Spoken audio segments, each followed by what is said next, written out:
Good morning all. I will declare the council meeting open. I will stand and read the prayer. We ask that through council's discussions and decisions, the representatives we have elected may govern the Far North District with imagination, skill and wisdom to achieve a fairer and more united community that enhances the well-being of our district and solves the district's problems efficiently and effectively. Amen. Amen.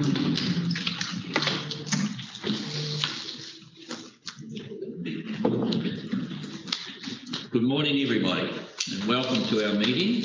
And I want to welcome you all and acknowledge Emma, who's filling in for Mike Edmonds. Thank you for being part of us today. Yeah. And of course, also we just had a little photo opportunity of the people from the Hokianga around the Rawene campus. John Muckle and Emma and others have done some great work on, so I just want to acknowledge that. We have no declarations this morning. The apologies and declarations, we have an apology from Kelly, which I'll move. I'll talk about that in a minute. Do I have a seconder for Kelly, please? Thank you, Felicity. All in favour, please say aye. Aye. Contrary, no. Carried. Declaration of interest we can make as and when. No deputation. So I have three things that I wish to comment on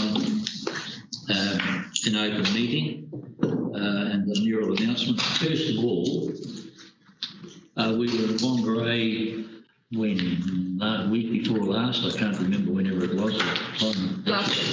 Last week? Last week, Tuesday. Oh, it was a week before the last week. Whenever it was, anyway. We were down in Whangarei. And we had our Northland Forward together and the local government and so on. And I just want to acknowledge and commend Rachel for her presentation that she made to the meeting on her young members' role. I've got to say, Rachel, it was outstanding.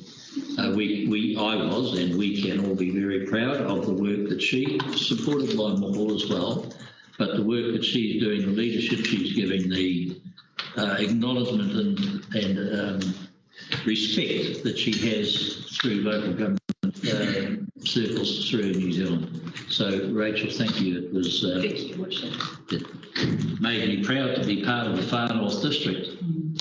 I was trying to get some kudos from it, but I don't know. Sort of want to stand up there with it, presentation. Look, the second thing, so thank you, Rachel. We'll just acknowledge that, please, in a minute. The second thing is that Kelly is absent today because she's attending her first session as a New Zealand representative on the civil defence.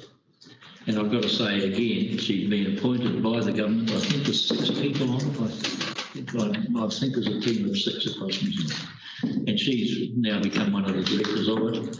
And it's a real compliment to her, quite honestly, that she's been chosen to be the representative. David, of course, will still continue to be our civil defence representative. But I just want to commend Kelly and just note it in the minutes. Your Worship, her official title is a Ministerial Advisor for the National Emergency Management Agency. Thank you very much. You note that in the minutes, please. Get that off Michael because he speaks too fast. You won't get off. But again, I just think that's a tremendous compliment, particularly to Kelly, but also to us here in the Far North, that we are seen and respected in that regard. Of course, just acknowledging that, I just pay tribute to Kerry, the former civil defence. It's a problem she's going to, and just would like to. I've tried to ring her personally, Kerry Allen, but if we can just acknowledge our support for her under these difficult times that she's having. The third thing I just want to comment on is I just want to acknowledge the work that John Busich has been doing with community boards. John, thank you. You had a further meeting yesterday, I think it was, or the day before.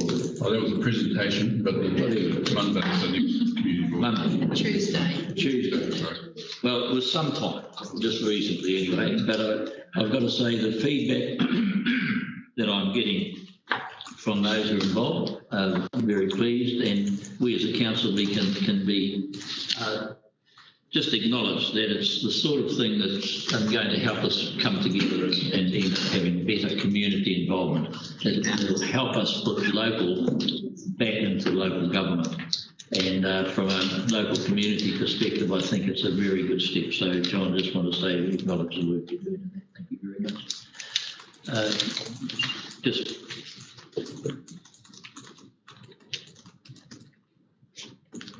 Right. I just want to acknowledge two lovely ladies who have come to sit with us today, just to observe. So one of them I know particularly well, and all I can say to you is behave yourself, folks.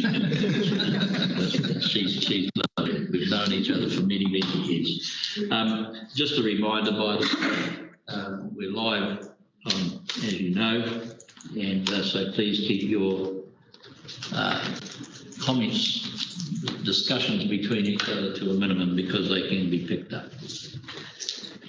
Right, that's all we are up to there. Confirmation of the previous minutes. I'll so move. Do I have a seconder, please? Thank you, Moore.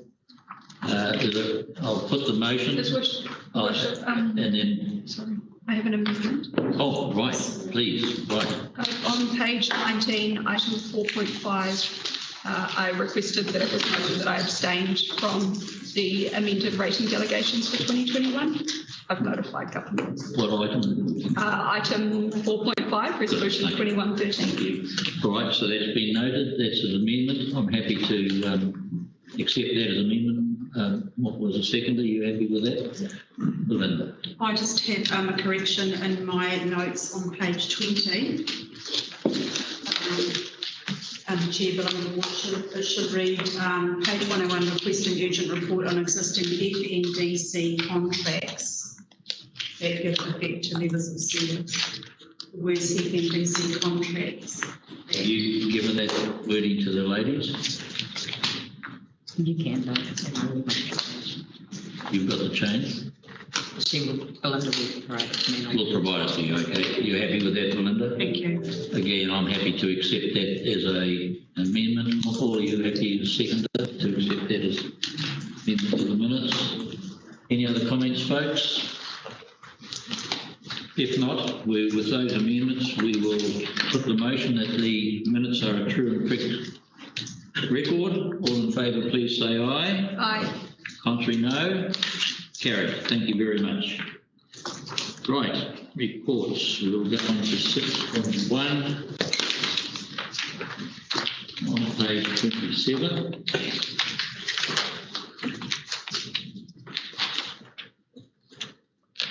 Would someone like to move the receipt of the report, please?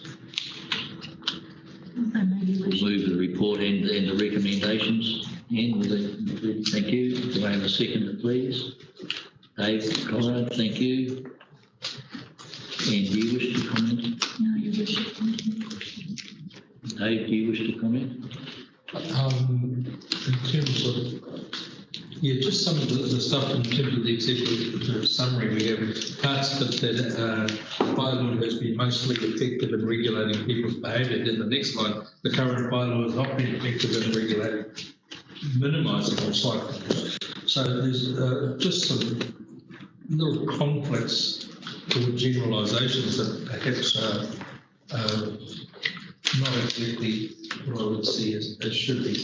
It's either effective or it's not. I think I can help, Your Worship, but I'll ask Mr. Ackes just to add to my very brief comment on it. I think the report is correct in as much as there are some aspects of behaviour which has been changed, but some which has not. Yeah. Would you mind explaining to members in a bit more detail on that, Roger? Yes, right. Just to Roger, do you want to come out to the front if you could? Just come into the centre. Yeah. I'll stand at the podium. Just to clarify what the writer is referring to as parts of the bylaw have not been effective, and I think what has been referred to here is actually to do with the enforcement. So from that perspective, the bylaw is in place, but we haven't enforced it because of the lack of resources to do that enforcement. So it's specifically referring to monitoring and tracking the separation of waste between recyclables and not that's going through. So we haven't been able to do that as an organisation. So the bylaw is in place, but hasn't really been enforced. Correct. So we're proposing to roll this over, knowing that we've got ineffective, it's just not happening. Say that part of it that is not effective. Yep. Okay, David, I've got David Clendon, Rachel, and John Busich, and right, thank you. David. Yeah, thank you. I support the recommendation because I see no purpose in the significant overhaul of the bylaw when the context is going to change over the next couple of years. But I do echo the disappointment that the existing bylaw is seen to fail because it hasn't been enforced or applied sufficiently. And I do wonder, given that waste is such a significant challenge in the district, as it is across all districts, that we're not actually enforcing a bylaw that seems to defeat the purpose of constructing them, which no doubt took some resource and effort. To say that the provisions are unnecessary because we do not enforce them is a slightly peculiar phrasing, I guess. But I do think it's something we need to look at, given that we do hear quite regularly complaints and concerns from the public about waste generally and illegal dumping and everything else. So yeah, I think we need to get a little bit more real about enforcing all of our bylaws. Otherwise we challenge or lose the credibility of the effort. Thank you. I'm going to take it. I'll just make a comment. We wouldn't want the bylaw to be a waste, would we? Well, thank you, Your Worship. Do I need to respond to that? Can I, let me speak, Roger. I think the point made by Councillor Clendon is one which would be echoed around the council chamber, and indeed I had a meeting with the staff yesterday on just this very topic. And what we need to do for the future is that when we introduce a bylaw, we need to have a project plan which deals with implementation. This is pointless having, to coin a phrase, a toothless tiger. But there is a resourcing implication in enforcing any bylaw, and we need to ensure that we can't overpromise and underdeliver. Sean wants to just add a comment. And just to add to Will's comments, this is within the context of quite a new piece of work where elected members have given us 4 collaborations for the 4 councils that we do altogether. This waste minimisation or waste management at a regional level is, we've now taken this direction as our 5th priority, if you like. So the work has now started across the whole region for a strategic view of how we deal with waste in the region. This bylaw, whilst it's not performed, it is not at fault itself, it is about the administration. So if you give us this, this is what we walk in the door with to that meeting. And I just acknowledge the disappointment that's mentioned by the councillors here, but the prospects are good for this because it's now got a collaboration going on for the resource and attention. I just picked up on a point. I've got Rachel Muckle and Rachel, John, and Muckle to speak. I just want to make the point that it is really important that when we do pass a bylaw like this or something that we do, share it with us to implement it. That's really important. Rachel. Thank you, Your Worship. This report has been through the Strategy and Policy Committee and the recommendation is within the report. So I'll keep my notes, my speaking points separate to that conversation. The first thing I wanted to acknowledge was the point that our CEO has just made about the importance of connecting this work stream to the Northland Forward Together and CEO Forum strategic priorities in terms of how we're addressing this from a Northland-wide perspective. So I look forward to seeing how that learning comes into play through this process. I also wanted to acknowledge on page 31 of the report, under the heading Next Steps, that part of the report is something that we haven't seen a lot of in our reporting in council in the past, and I think it goes a really long way to the date and promise culture that we're wanting to install. So I really wanted to acknowledge that part of the report. Thank you, Roger. It's great to have that clarity around what those touch points will look like. I had a separate question, but it's not relevant to this, so I'll keep it separate. Thank you. Thank you. John? Yeah, thank you, Mr. Chair. I support this bylaw. As Rachel said, it's gone through a committee, had a chance to discuss it there, and it's really the big changes I think are going to come. If you look at page 43, there's a new waste contract coming up, and I think an overall strategy, which the Steve referred to, is crucial, but I just want to add to that, and that is to make sure that the local communities are involved. We do get a lot of comments from local communities from Russell, from Kaitaia, and I just think of the successes that CPIC had and what happened and going back on the previous contract was there.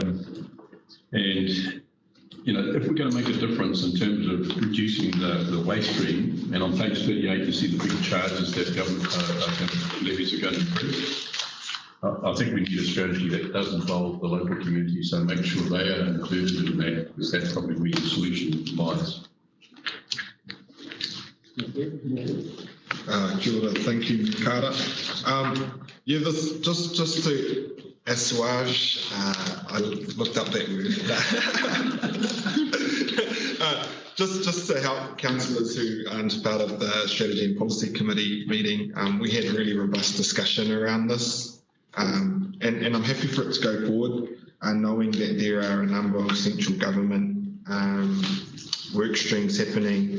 That will mean we will have to address this. And also just for the whānau at home watching, we know that there's an issue with rubbish in our district, and us passing this could be seen as us saying, well, we'll just carry on doing what we're doing, and the public's not happy about that. But I'm looking forward to this increased waste disposal levy and the income that our council benefits from it. So it sounds like it's going to cost more. I would love to see how we're going to be spending that to help our communities with all of our issues around rubbish. The standardisation of curbside rubbish collecting. We don't have any standardisation across our district right now, so I'm looking forward to that central government work. And of course the container return scheme. So I think everyone, when I was little, I always remember looking at the bottles and seeing that if you lived in SA or NT, you got 5 cents if you took that somewhere. So I'd love to see that come through, or how that could work, because I know I've been to Adelaide in South Australia before, and it's beautiful. The city is beautiful. You never see any plastic on the side of a road there, because if you take it to a transfer station, you get 10 cents per bottle. So I'd love to see how that could be implemented for us, but we'll wait for that to come through, and then we'll change our bylaw accordingly. Thanks. It's called container deposit, for those of you who don't know. And the year I visited South Australia to look, we actually tried to put a bill through the Parliament, which wasn't successful, unfortunately, to have a container deposit as part of our nation's waste management. The year we visited South Australia, the Boy Scouts, who ran a lot of, and they were not the only ones, but ran a lot of the waste management, rubbish management, so on, they made $14 million in that year just through people bringing stuff to them. So there's real opportunities, and I do hope that somewhere along the line we're sensible enough to do that later days when some of us are old enough to remember things Mook was just talking about, and 10 cents a bottle, or tuppence it was in Felicity. Can I just make an observation at the risk of offending the PC Brigade today, who sugar is a sin? Smoko will never know the joy, the pure joy that I experienced as a child of finding a Fanta bottle in the drain, being able to take it to the dairy and trade it in. Yes. Take a bag full of sweets. Sweets you could get.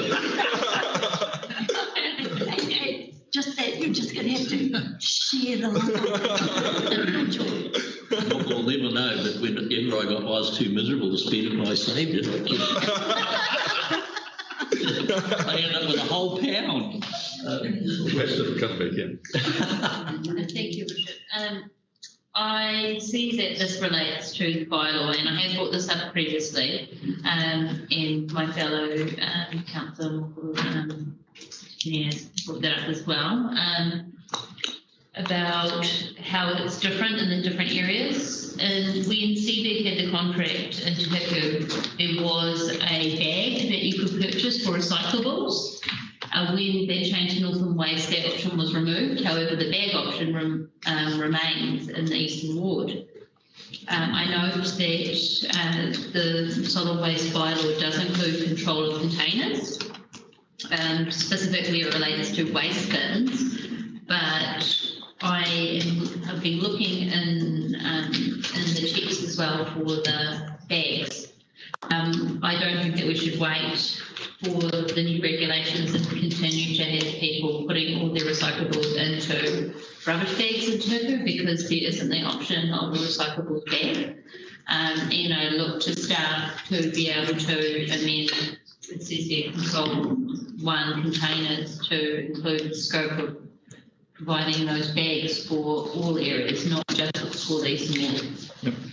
Can I just through the sheet, can I just get exactly in the bylaw, you look in the draft bylaw? Sorry. So, solid waste bylaw 2016, Control 1 containers. Yep. Can I just get it on the page for that? Sorry, the page. Your worship, Page 8 of 12.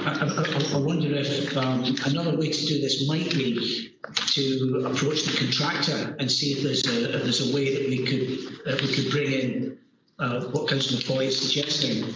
Well, I have raised that previously, Your Worship, to other staff that manages the contractors for waste, who is PJ. He's based in Simon. Simon.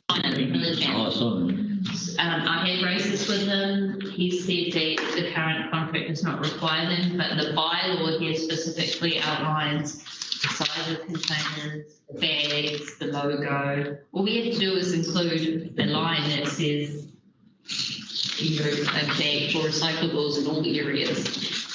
Okay. Why are they picking and choosing which areas they're providing the bags? Is there any reason, Roger, why that couldn't happen? Well, we are saying to roll the bylaw. So the proposal here is to actually take the existing bylaw and just continue with it. So the options that were put forward were to just as is and just continue with that bylaw and then amend it later on when we see the new changes come through from central government. That's what I'm asking. Can we make note and make sure it is? Yeah, I just need to understand.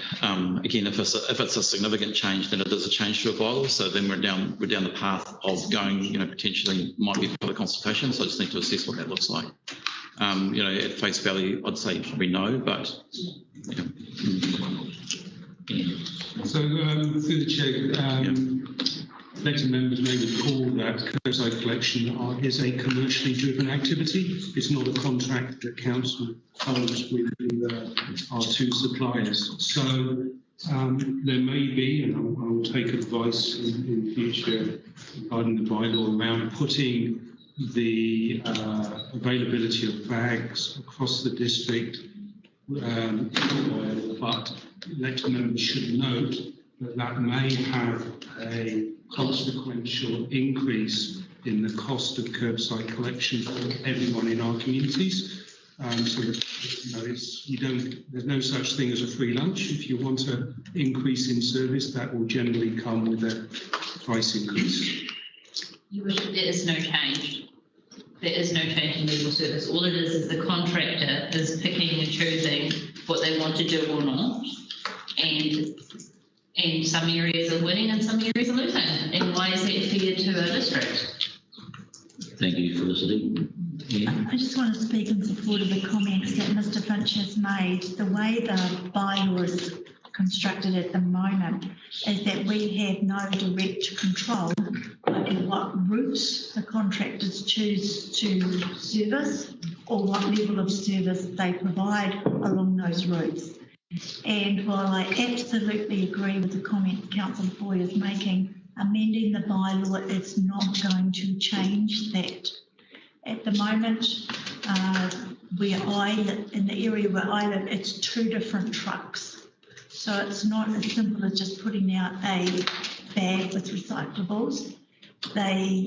Rubbish goes in a compaction truck. Recyclable goes in a truck with humans inside it who are sorting it out as they're driving along the road. And under their health and safety policy, they don't allow those trucks to go on gravel roads, which is why everybody who lives on a gravel road is taking their rubbish down the road and dumping it outside somebody else's house who lives on the seal. So there's a whole raft of challenges with the way the contracts are delivered in the far north. And so I think the way to do this is to actually invite the industry to a workshop with elected members and have a conversation with them about how we can increase levels of service throughout the district rather than try and tinker with the bylaw at this point in time. Because I think there's a lot we can do better that will be a result. That will take this to I'm just conferring with the mayor here. Would it be acceptable to elected members if we take this new piece of thinking and make sure it's front and centre for our alliance with the 4 councils?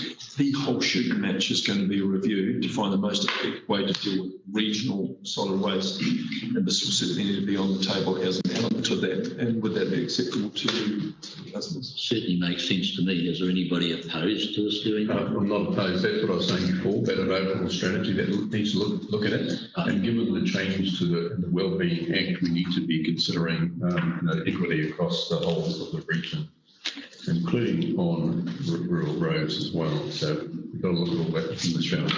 So will the council be satisfied if we note in the minutes that Sean will take this issue on our behalf to have discussed when the 4 authorities get together to discuss regional waste? Is everybody happy with that, or do we want to have a motion? I'm comfortable with that, Your Worship, but I would like some assurances that the kind of message that Councillor is raising and our elected members wish to raise, that there's a forum for them to raise that we're not just handing this entire shooting match over to the Chief Executive's forum and expecting it to be resolved there. There does need to be that window of opportunity for governments to provide input. Can I also make a note, and similar to that, we do have a waste minimisation and management strategy already adopted by this council in 2017. It's currently not being worked on. So I think it's really important that that piece of work is involved front and centre at all of these conversations. That work has already been done. It's just currently sitting on a shelf. So I just wanted to highlight that. Right. Yeah, I'd simply say that this regional project around waste, really we should be very aspirational. I'm not interested in tinkering. I don't think Northland should be exporting any of its waste ever. You know, we can achieve that. That's doable. What we call waste is actually primarily resources currently underutilised or unused. There is no excuse not to have a circular economy approach to ensuring that what we call waste, actually we find a use for it. It's happening all over the world. It's happening around New Zealand. And to me, that's the aspiration for that project, is to say, let's forget about tinkering and exporting waste to this wonderful place called Hawaii, which is actually just creating a problem for somebody else. Let's really get down to the nitty-gritty and deal with it at a first principles level. So I would hope that is the approach that the chief execs and others have taken. Well, can I just make this suggestion and just see what Sean's response to this is?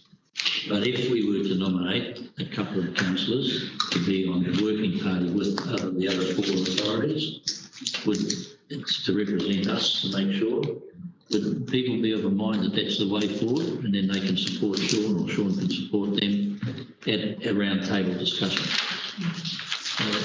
If we're of that mind, I'd like to nominate David and Felicity to be that working party. Thank you, Richard. So in terms of the issue that I'm raising, it's not about specifically about the regional issue. No, I appreciate it. It's about addressing it now within the timeframe between the new legislation kicks in.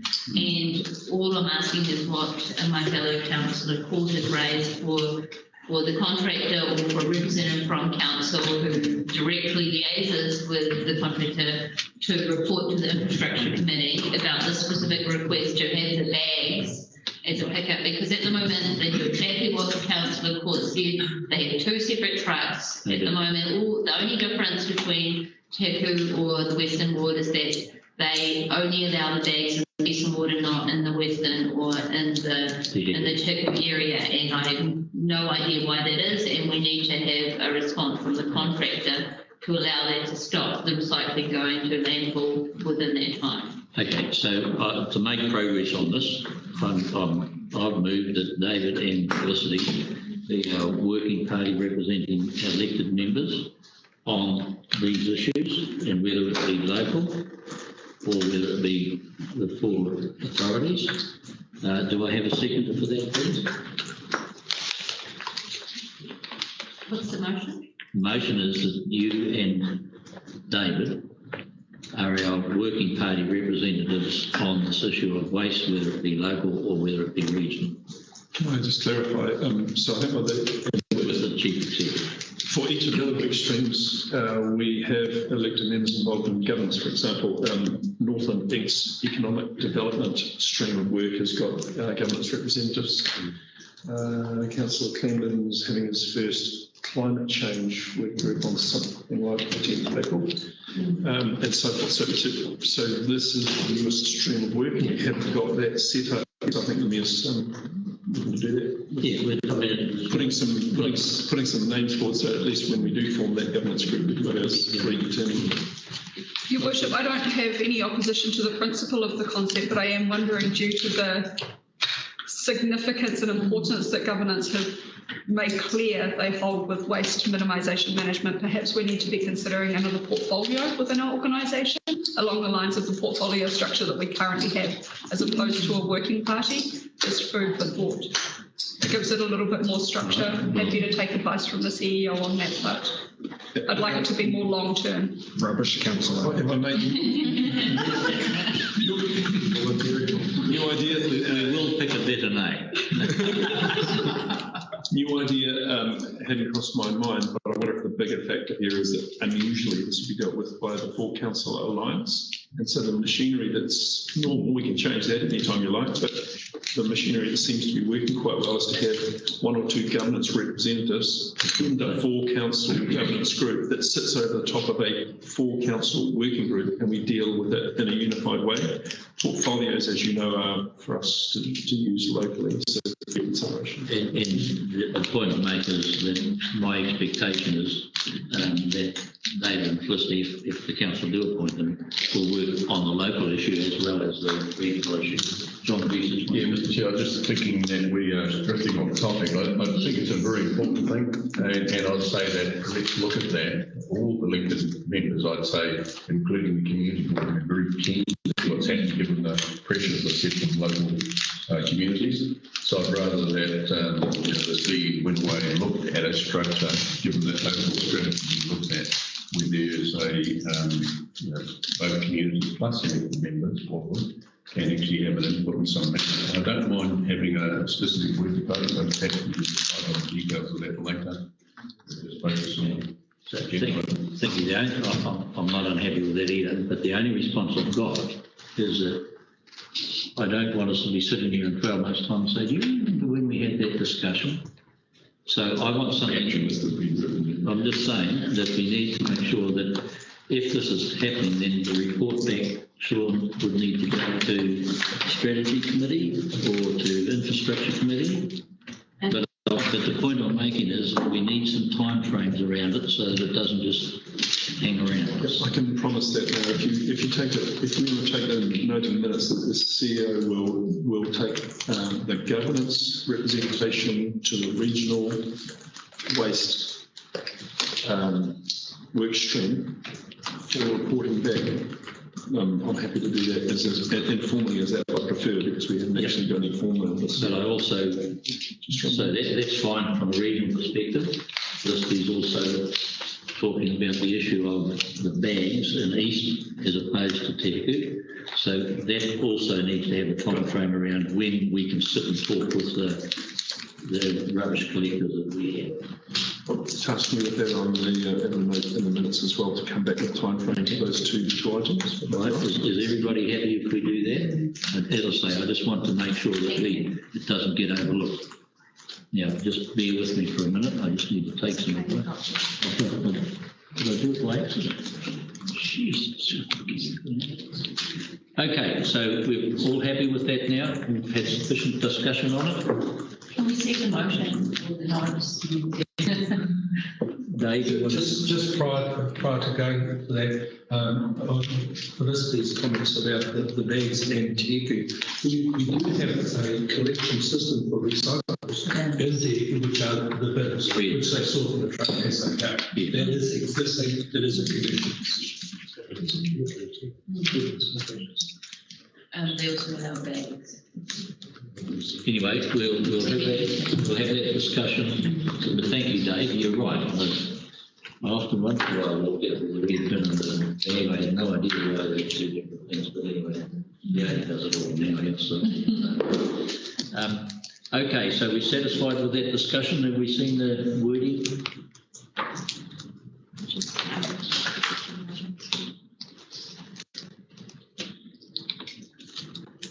Right, can you all read that? Agree the provision, oh, sorry. No, we don't move it too quickly. Request the Chief to take this topic of regional waste meeting to discuss regional waste strategies. Not quite. Can I just talk to you with some stuff? Right? Yeah, sure.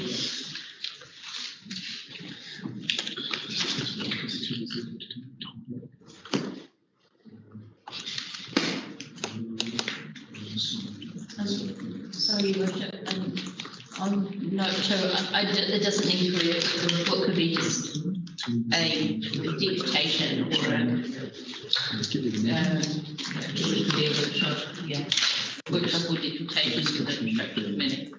For a discussion. Yeah, discussion. It doesn't need to be anything formal that will take our time. It's just, can we have bags for recycling plates? Because the community don't really care about what the strategy says. I'm sorry, Roger. They just see things getting picked up a lot. Yeah. And a lot of people in Teku that have low incomes don't quite paying $60 a year getting a free bin. They just stick it in the $3 bag that they buy from the supermarket, which is the only option of a bag to buy. So they stick with the recycling in here too. Yep. Which then becomes the issue from council, isn't it?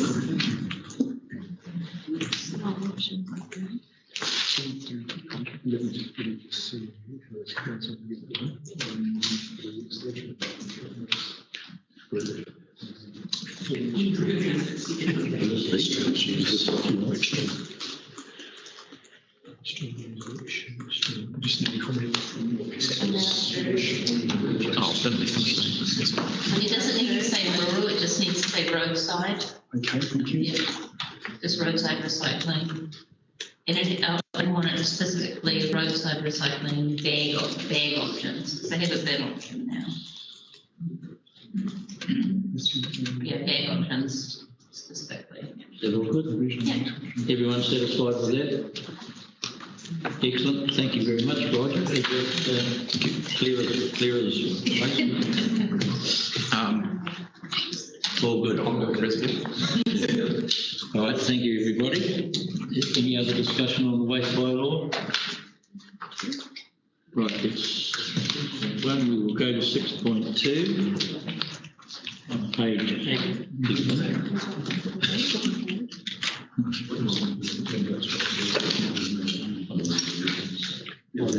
We need to vote. I beg your pardon. I need to put the resolution on the vote on the resolution. Right, I just follow the page 8 from here. I'll begin. Right.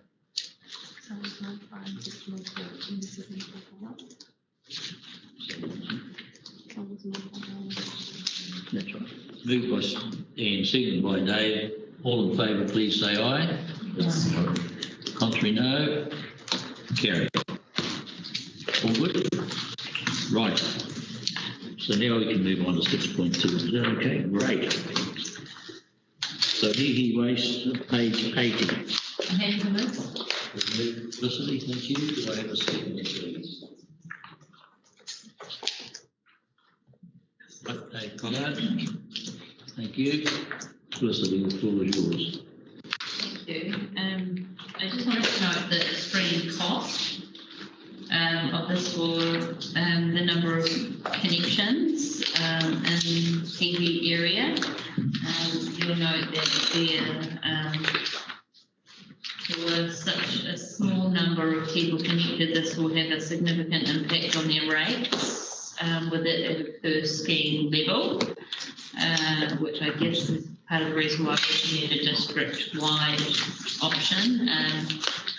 So the report notes the new capital rate per connection, $1,400 or $1,400 or $1,800 or $1,600. So it's a significant increase between $1,000 and $1,400 per connection, which will be gigantic for a lot of ratepayers in that area. We have to do it. I do note, and I was going to ask the question to Andy, who was at the Three Waters workshops with the Department of Internal Affairs, about the indication of moving Three Waters, the asset and the debt, over to the new regional water entity, and his feedback as a strategy for a local council about what he feels that should mean in terms of our direction for how we approach Three Waters between now and the new regional water entity. I fully support the recommendation here. We need to do a proper fix, but I really want to hear about what we're going to do in the meantime between now and the new regional water entity, which I feel is the only way to go because we can't afford all of this. Okay, thank you, Andy. I'll just take Rachel that wants to make a comment and then I'll ask you to respond. Thank you, Worship. I would like to speak against the recommendation in this report, and if you'll bear with me, I do have substantial notes, so I will try and keep it as boom as possible. So I wanted to start by acknowledging that this has been through the Infrastructure Committee. I did chair that committee meeting. I do recognise that I had my chance to speak to or against it at that point. However, committee weeks are pretty hard, and I just wanted to note the extreme length that this report is and the amount of time that it took. It took me 8 hours absorbing this report to ensure that I was over all of my concerns. So I really just wanted to acknowledge that I felt that there were not a lot of there were a lot of points that could have been addressed in the cover report that weren't addressed. So my first concern around this is the cultural impact assessment. I note on page 86 in the compliance schedule that Māori will be included as part of the community consultation process with particular regard to environmental impacts. I also want to highlight the learnings that we can take from the Taipa wastewater treatment plant project and where we are with that and how we're going to be moving forward.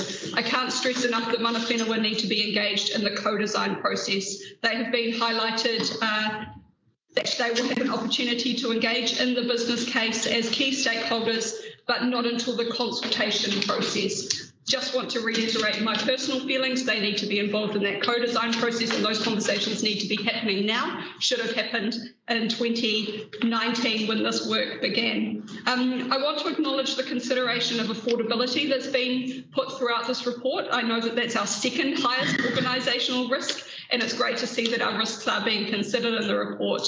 On that note, I do have concerns with the projected operating costs, especially of this proposal in terms of the number of people that it will affect. However, FNDC have identified that climate change is our top organisational risk, with an inherent risk score at March this year of 63. Governance have identified that the residual risk score on climate change, the score that we would like to be at, is 30, which is over double, so we are at double where we would like to be. There is also a red light very firmly sitting on this risk, indicating that there is a continual upward trend while we continue to do not a lot in this space.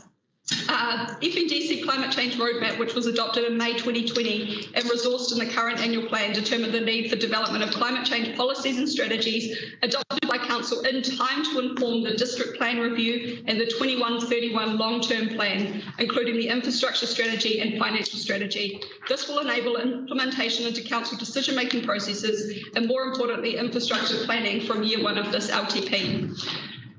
The importance and priority of this mahi was recognised in the very robust debate we had around this item, and consequently in the resolution that we put to resource to enable that work happened in this current year of the annual plan in time for this LTP. I want to acknowledge that we now have a sustainability officer appointed in FNDC, and I know he's working really, really hard to play catch up. We will be having a workshop with him in May, I believe. However, it doesn't help us for year one of this LTP, and we are now in this situation. 51% of our organisational greenhouse gas emissions currently come from our wastewater treatment plants. We know this because the Strategy and Policy Committee received a report on that earlier this year. These assets are our largest contributor to our carbon footprint. I'm concerned that this report does not appear to have considered emissions reduction as a desired outcome, and in fact indicates on page 83 that there will be increased energy usage and higher running costs associated with the recommended option. How will this affect our emissions levels and our legal obligation to actively achieve a net zero emissions of all greenhouse gases other than biogenic methane by 2050? That is required by us in law. I have struggled to identify site suitability commentary in all of this. So after the Infrastructure Committee meeting 2 weeks ago, I took a roadie to Hihi on my way to Waipaia and stopped in to check out where this wastewater treatment plant is located. I was surprised to find that not only is the site located directly across the road from the high tide mark at sea level, but is indicated on NRC coastal hazard maps to be at risk of both 50-year coastal flooding and coastal erosion hazards. That's in my lifetime. NRC are telling us that they anticipate that this site will not exist in my lifetime. Between 2006 and 2011, relocation was investigated as a 79% and supported by 79% of the community. However, due to environmental impacts of the current site, this has been identified in the business case. However, this was disregarded due to affordability challenges. Again, our number 2 risk put ahead of our number 1 risk. I have concern with how site suitability has been tested in this instance. How have sea level rise and coastal erosion risks been considered? Will we get resource consent from NRC for this site? Will we get insurance for this site? I have had some commentary from staff in the last 24 hours, and thank you for finding that for me. That indicates that they believe that it won't be a challenge. However, I still have my questions. At this point, I don't feel comfortable that I've been provided with the appropriate level of information to make prudent long-term mokopuna decisions. And I spoke about mokopuna decisions in my young elected member report last week that Your Worship has acknowledged earlier today. We're making these decisions on behalf of present and future community members of Hihi and of our district. However, I also want to make it clear that I recognise the severe urgency of the need for this work and for it to commence. So I'm not in favour of doing nothing. I want to stress that. I would like to see more investigative work in the initial stages of next steps done and reported back to the Infrastructure Committee on site suitability due to coastal hazards, including diligence around consenting requirements, insurance requirements, and potential mitigation costs. Emissions projection work. How is the need to reduce our organisational emissions levels being considered in this project? And iwi and hapu engagement. What learnings have we taken from Taipa? How do we want to be good treaty partners? And what does that look like with this project? I recognise that I have gone slightly off tangent. However, I also want to recognise that I believe we have another 6 consents up for renewal in the next 3 years of the LTP. So I'm taking my opportunity to set my stance from a governance position on all of those projects within this one. So again, I just want to reiterate, I'm not in support, but I'm also not in support of doing nothing. Thank you, Your Worship. Very good. Well delivered, I must say. And right within the 5 minutes as well. Councillor King. Thank you. I beg your pardon, sorry. Do you mind if I just wait for David? Thank you. Yeah, I certainly would agree with a lot of what Councillor Smith has said in terms of the climate change aspect of this. I think we are agreed that all council policy, ongoing strategies, everything else has to be viewed through that climate change lens, and this does create particular problems with this.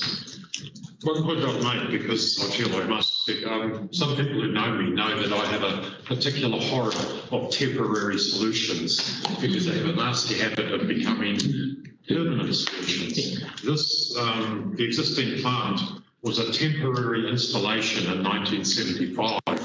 46 years later, we're struggling with what's going to look like a future solution.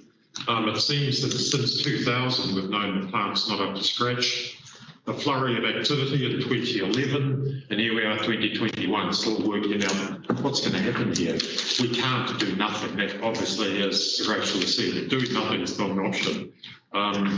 We do need to provide some sort of service here. The proposition, I'm actually supporting the motion because it says we'll move to detailed design and community consultation. I'd be inclined to turn that around, to talk to the community first and say, we can progress with this and your likely rates bill is going to be whatever it is, $1,400 or something, which I suspect will get a bit of pushback. It seems there was a proposition in 2011 to relocate the plant, and was seen as it was a supported option, but was seen as not viable in terms of cost benefit. Maybe that's changed now, I don't know, but we haven't done the sums, obviously. So it's a messy situation. We must do something. It seems extraordinary, a $7 million solution for a population of 200 people that doubles for 3 or 4 weeks of Christmas. It's an incredibly expensive solution for those couple of hundred residents who are going to be faced with funding the whole thing. So I frankly don't know what the solution is, but I do think we need to, I would play the game to the community with an indication of what this is going to cost, and then wait for the response, which we know will be fairly loud, I suspect. Voluble, excellent word there. It's right up there with the swage for the morning. So I think we need to talk to that community quite openly and frankly. But we've got to do something, but what is the right approach? Would it be better simply to start looking at multiple small installations, some sort of shared septic systems or something? Because $7 million for 200 people just seems off the charts. A lot of fellows. Thank you, Dave. Andy, can you respond, and then I'll take John's usage. You might want to respond to me as well. All right, well, you're happy, Andy. It is going to be partially at Andy, is it legal? Yes, you're next. Thank you, Mr. Chair. So I take both what my fellow councillors Rachel and David have actually said. I think if you say climate change is a major risk, but keep your head in the sand and not prepared to make the other decisions, which I notice we tend to do. So let's make these hard decisions and then just see who's got the backbone to stick by them. But really, but I don't think we can do nothing. And that is why I would suggest that, and just looking at you, Andy, to go ahead with a design, but look at taking other options into account. You've got 3 here for 200 people, and I remember, Mr. Mayor, when you did a trip, it was offered to us a 500 cube per day system, which I believe is an EPR system, for 1.something million, and that's an off the shelf, and they sell by the hundreds of thousands. Yeah. So I do wonder that there must surely be other solutions available that we can look at that can bring it into realistic options. If we can't do that, then maybe we should be looking at individual systems, maybe composting toilets or whatever it is. I realise we've got a whole bunch of houses that within the flood area, if you look at the flood maps, so I guess over time they can move, or maybe sea level rise.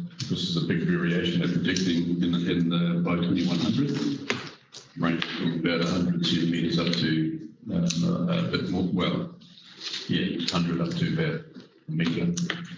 So 100 centimetres is a metre, 100 something, so 300 millimetres, that's what it was to about a metre.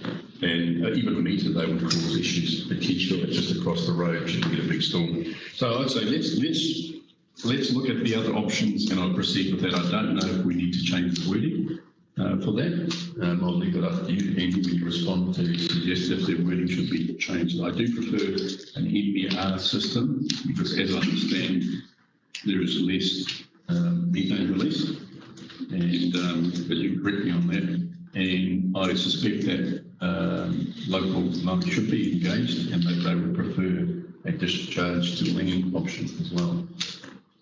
So yeah, thank you, Chair. Challenges.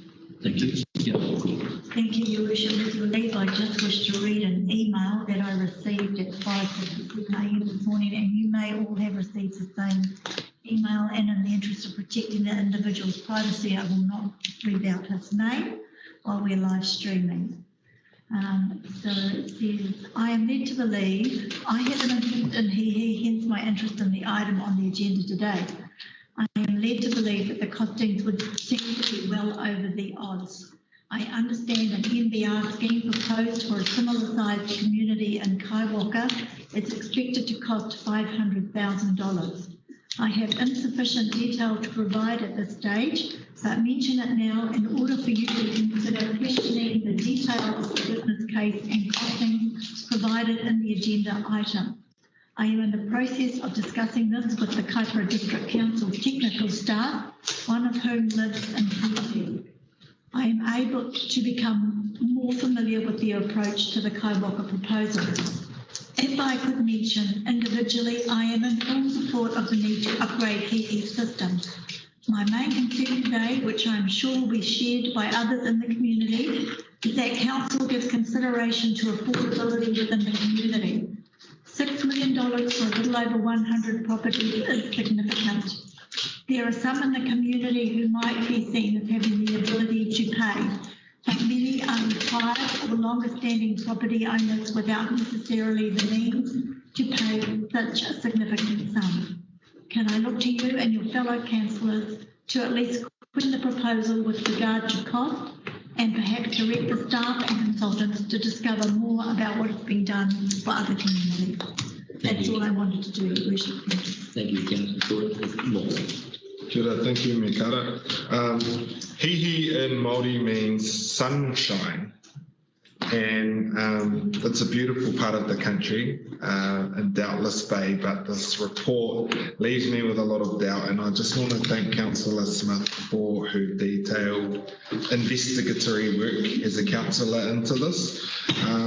My whānau are from Taimaro Bay, which is just over the bush from Hihi. It's Māori freehold land, so everyone's just on septic tank or digs a hole in the ground. But I can't. I want to speak in support of the fact that we need to engage with the community first, with mana whenua first in the first instance as well. Because I don't want, we've been celebrating the fact that we are opening discussions with Ngāti Kahu, who are also mana whenua over this settlement as well, over the Taipa Wastewater Treatment Centre. But then here, we're making a decision and then we're going to go out with them. So I would have to vote against this current recommendation, but know that we need to do something. That's all I have to say. Thank you. David. Affordability has got to be the biggest situation that we have here, besides the fact that we don't want to pollute the environment. And affordability for some of those people, you know, looking at $7 million for 200 people, 100 properties is absolutely astronomical. Mark didn't get to speak to this because of the cost. We have other examples throughout the communities that need something similar.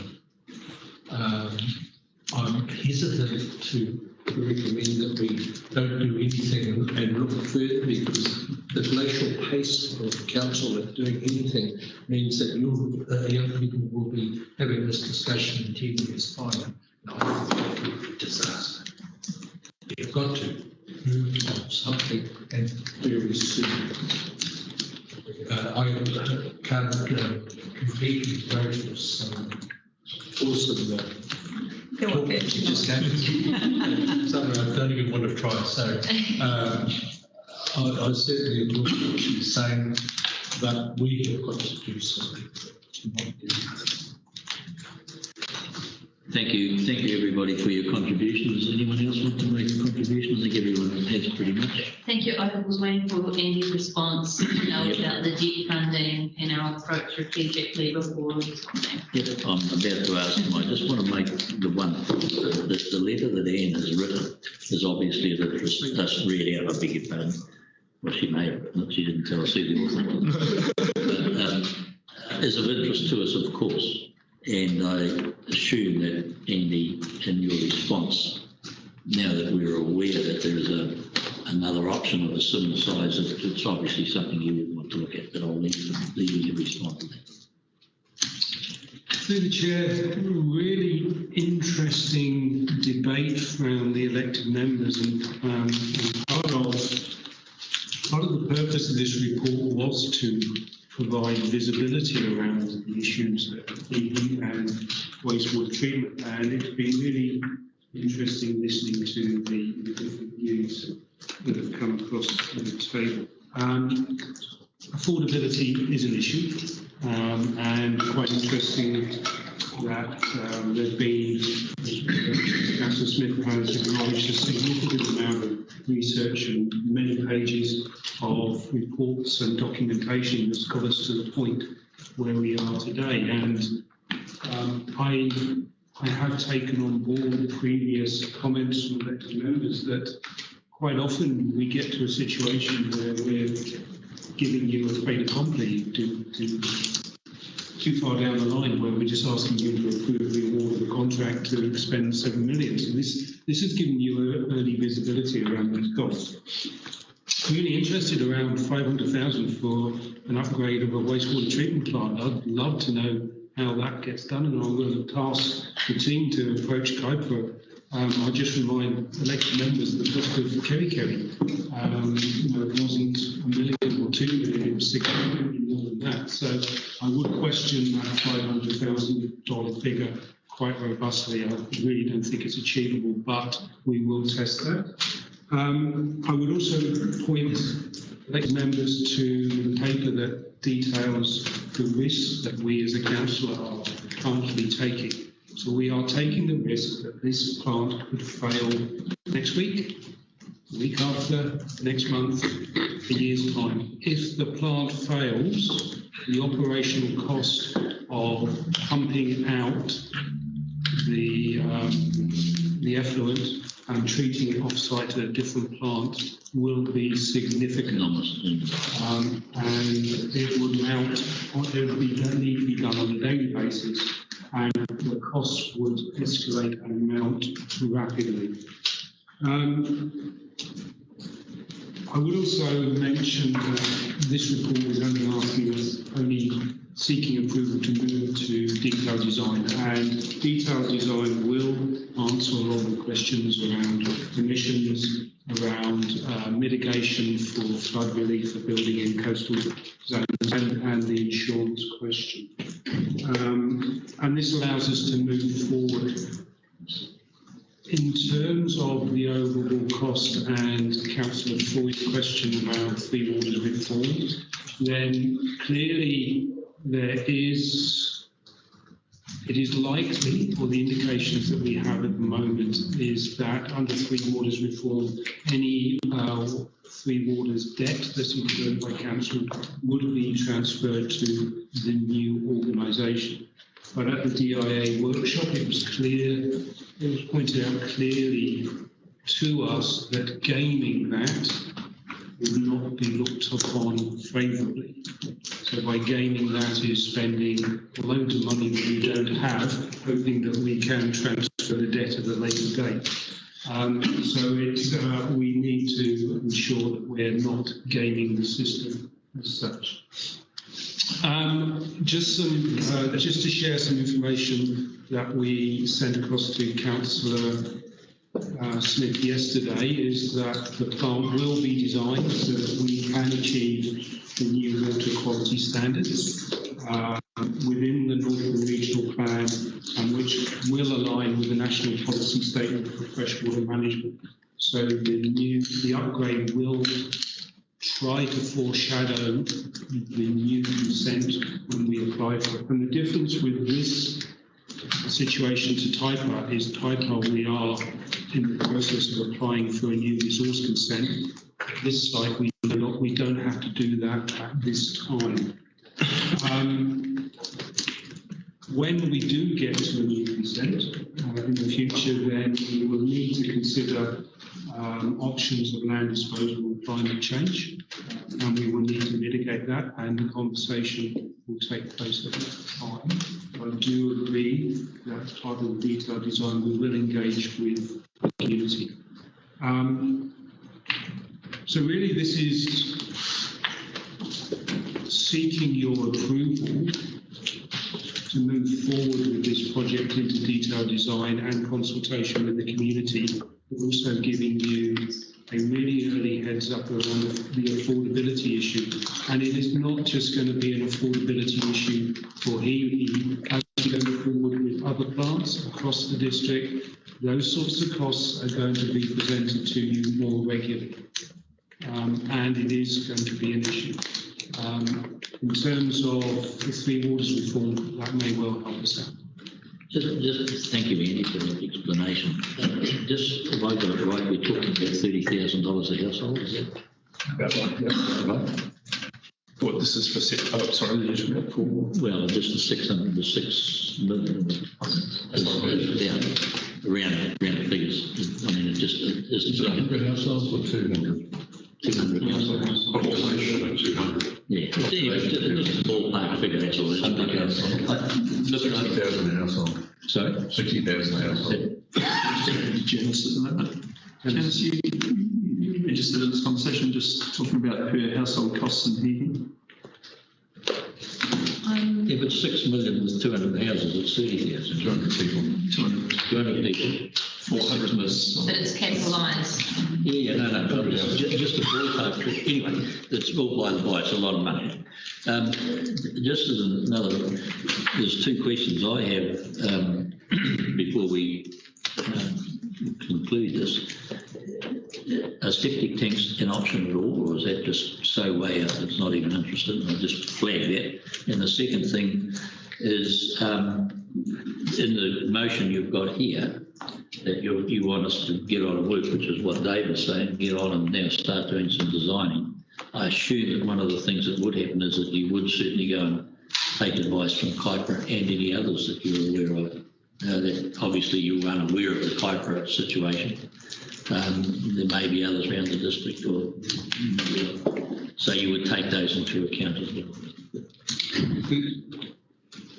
Chair, if I can just wanted to, sorry, go first. I just wanted to. Chair, just answering your question around septic tanks, then you may be aware of the issue that we have in Kaya, where there is a private water scheme that is that we've investigated as septic tanks as an alternative, and you'll be aware that plot sizes have to be a certain size to install a septic tank and get the drip. As I understand, we have done the piece of work in PE to ensure that every single property it is possible to do this. Anyway, just a thought, just in passing. Mr. Chair, yeah, just comment on that. Yeah, just I am happy with what Andrew's saying in terms of looking at the detailed work, but I'd like, rather than detailed design and then redesign our system, which is quite expensive, look at some of these other options, like the one that Councillor Corp raised with Kaiwaka, potentially what are they doing there, and also some of the off the shelf systems, in consultation with local Hapu, I think. Because I struggle to see how that cost can't be made a lot cheaper. And this is what in the Three Waters Reform Group said, that one of the advantages of scale is that they will pressurise, the way the operations actually done and reduce costs there. And I think that me personally, I think a lot of savings that can be made in there. And I'm aware of that system, and I don't want to mention it. Yes, that's offered to us as a free trial as well. And now, is that the solution? Well, I don't know, to be honest. But that's the work of IPC to be factored in some manner. Yep. And I'm sure that won't be expensive overall to do. We'll give you more detail, John, and we'll have to talk to Andy. I can give Andy more detail. Felicity. Thank you. And thank you for answering the questions there, Andy. I really appreciate the consideration and site visits, etc. I love the respectable corner decisions as well. My dovetail of Councillor Smith. I did note, I didn't pick it up there when the resource consent was up for renewal. What date? For this? Through the chair, 2022. November 2022. 2022. So it's like next year. So we're designing something now, and then we're going to consider disposal to land and climate change next year. So, and because for every single consent we do, we have to consider disposal to land. I also noted that there wasn't an option of looking at several package treatment plants for the area with only 200 connections. The Paris subdivision and Kirby, for example, is not connected to sewerage. And the package treatment plant for a number of lots. And the cost of that is substantially less for a package treatment plant. It doesn't have to be for all the lots, it could be broken down to be 4 package treatment plants. Whereas looking at the cost benefit analysis, that hasn't been included as one of the options. And also the planning for growth, the district plan zoning changes for the area and allowing for additional connections isn't part of the considerations of these reports. It's just looking at the current zoning, and the district plan is currently not including any additional residential zoning there or other areas in the whole district. So that isn't part of the business case as well. Page 12 of the WSP report does look at site suitability and storm surge. But I think the main issue is with this new entity, what is the best approach for our district, not just for this treatment plant, but for all of them. And with that 2022 consent, I think that it would be potentially having negligence if we didn't consider those options now and have the EU consultation as part of the time. We know they'll be affected parties in the environmental decision. So I'm happy to present this as a business case for consultation as per the current recommendation, but I hope that the staff are taking note of all the options, which doesn't necessarily need to be a cookie cutter approach to every single area, particularly if it's not going to have any growth because of restrictions like coastal hazards, coastal flood inundation, and being on a narrow peninsula with lack of access to other amenities like potable water. Thank you, Felicity. I'll take that as your right and reply. Maddie, did you have any comments? I just want to talk to Andy. Before Your Worship, you've taken right of reply.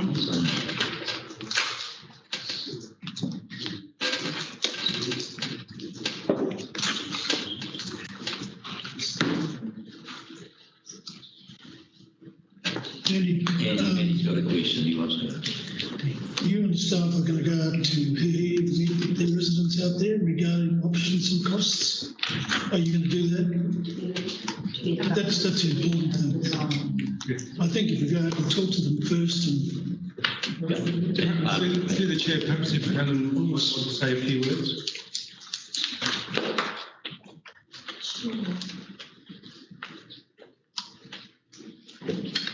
Thank you. We definitely took some good learnings from the discussion at the Infrastructure Committee. Some of the things, particularly from Councillor Smith, about some of the things that we hadn't particularly addressed in this business case at this stage. There was some discussion about climate change, and some of it has been considered, but hasn't been considered to a point where we could make a conclusion or write something definitive into the report at this point in time. So and population growth has also been considered across that, but again, we haven't been explicit in that. So we took some real learnings from that and appreciate the feedback that we got at that point in time. There have been multiple site visits and there has been discussion with various people in the community, not necessarily formal consultation, but there have been discussions with various groups out there. There is also a plant visit planned for the 7th 7th of May as well for part of the planning team to go out there and actually have a look to understand the risks. We also, and it's planned for that date because we are currently doing a further condition assessment on the plant for the risks. It's something that we're doing pretty much 6 monthly at the moment to make sure that we're on board with the changes and the deterioration in the plant in case we can't move super quickly for the risks that Andy just described before. So it's not something that is just sitting and waiting for this next approval to do some work. We are constantly looking at what we need to do from an asset management perspective to keep the community safe and supported and supplied. Thank you, Helen. Yeah. Okay, now. Point of order to address the concerns of the election members. The current motion A states to be advanced to detailed design and community consultation. If we remove the detailed design aspect of that, it would just mean that we're progressing just to community consultation at this time, which would allow consideration of those aspects, but would not necessarily remove the option of detailed design after the consultation had occurred. And what I'd be interested, just the detailed design, if we take that wording out, then allows you to look at other options like Kairoka. I mean, which you would do anyway, I assume, but I just think you've heard the discussion and we're interested to make sure that there is. Through the chair, if you wish to take out detailed design, happy to do so. What I would point out to you is this council is accepting a delay in terms of implementing a solution to IHI. The risk this council is taking for failure of the plant increases as time goes past. So I'm happy to do the consultation and then detailed design, but we would want you as elected members to note the increased risk of plant failure as time passes. So I guess what we're trying to say, Andy, is we're not unhappy for you to proceed with option 3 in detailed design, but if you come across something that's more sensible and so on, we don't want you to feel limited by this. And I'm just trying to think of what wording we could put in that allows you that flexibility, because otherwise, next meeting you're going to say, well, what the hell did you go to Kairoka for? You were told to do this. And so I just want somebody cleverer than I can just think of a couple of words to put in there. Would be helpful. Sean wanted to make comment and then Christine and Dave. Just on this cost of the detailed design.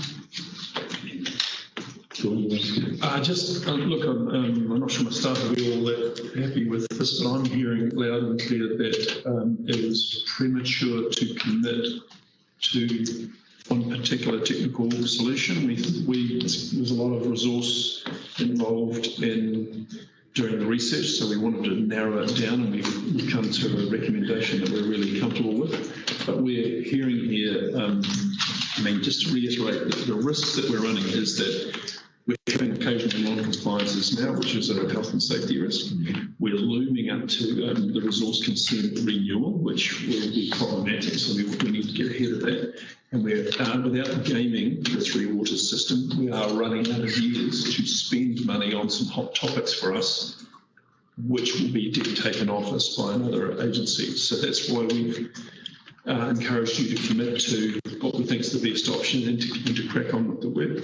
But it's really quite clear here that you want a community-led conversation. There's a massive burden on a small number of ratepayers, so for no other reason than that. Secondly, in fact, first, we had a really good relationship with Mana Whenua and Maupara, which is probably something we now have learned from them, and we should have that conversation before we commit to a particular technology.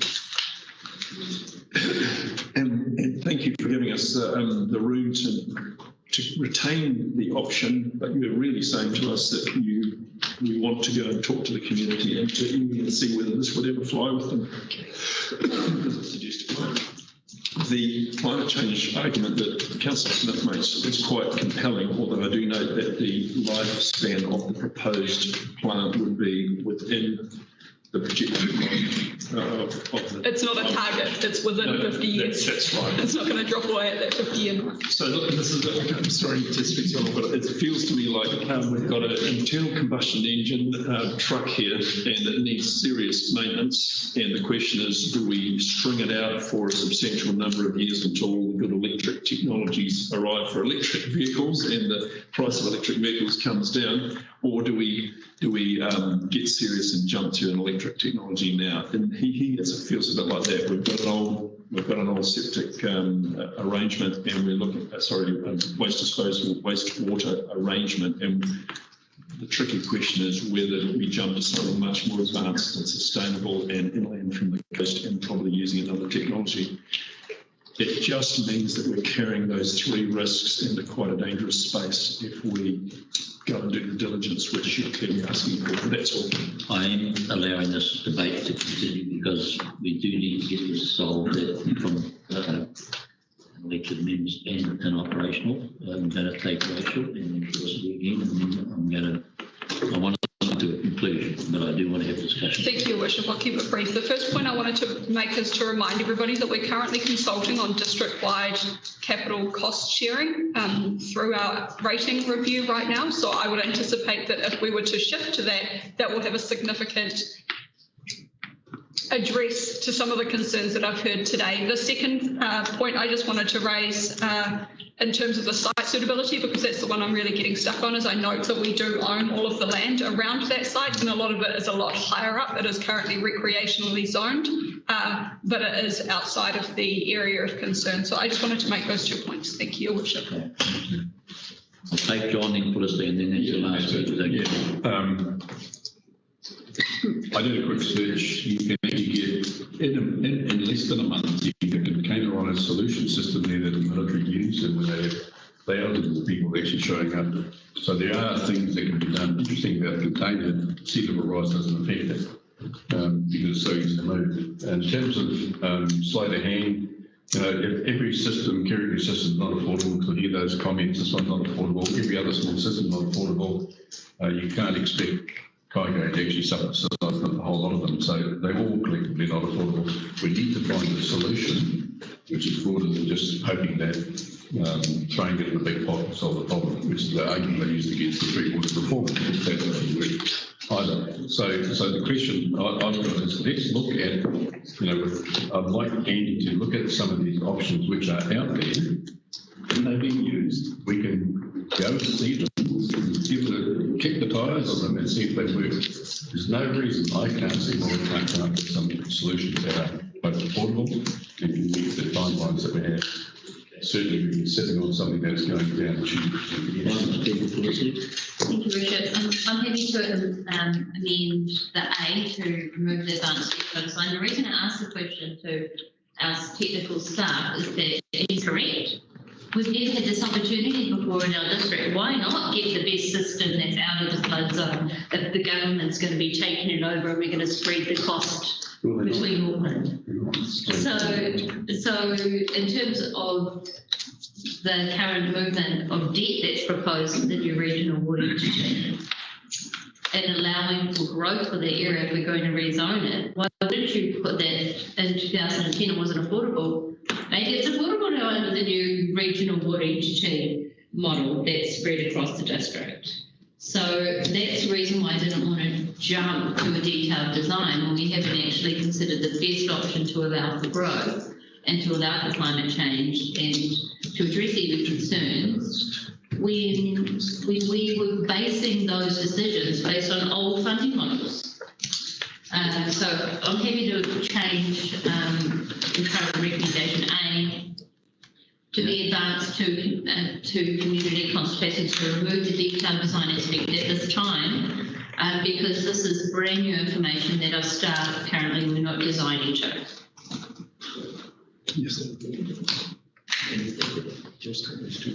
Okay, if the Chief Executive just advised that would work, the staff can still work. So we're suggesting here to be advanced and community consultation, take out the detailed design. Advanced to community consultation. consultation. In partnership with iwi? Big pardon? In partnership with iwi? Well, community consultation iwi includes. are required to be consulted for every consent. Includes consultation, I don't- Land as an option, so Yeah. that should be. So you're moving that as an amendment? Or you're accepting it as an amendment? Dave, you're the seconder, so if we take those words out. And I'm happy to say community and iwi consultation. Okay, community and iwi, fine by me. Bishop, can we take a 5-minute rest stop and give the Chief Executive and Andy time to make sure that the wording is right? I'm always anxious when we try and write significant resolutions on the hoof like this that we get it wrong. I really appreciate that opportunity, but I'm just looking to my agenda, so I think we're in a good place. Do you want time, Andy? I think it'd be useful. Okay, so I think the meeting will adjourn for 5 minutes. We'll be back.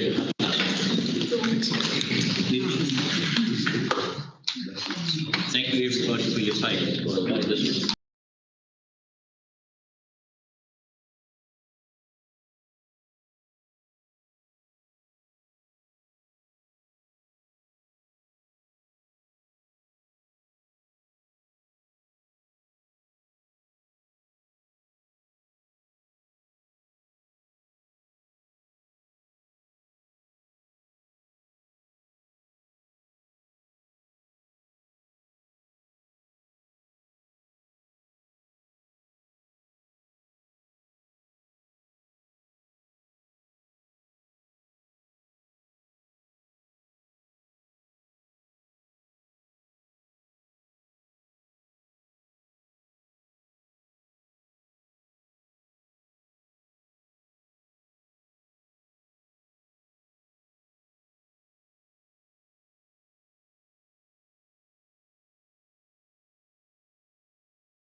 Right, order please. I'm glad I adjourned the meeting for 20 minutes. So we've now had discussions and we have a suggested.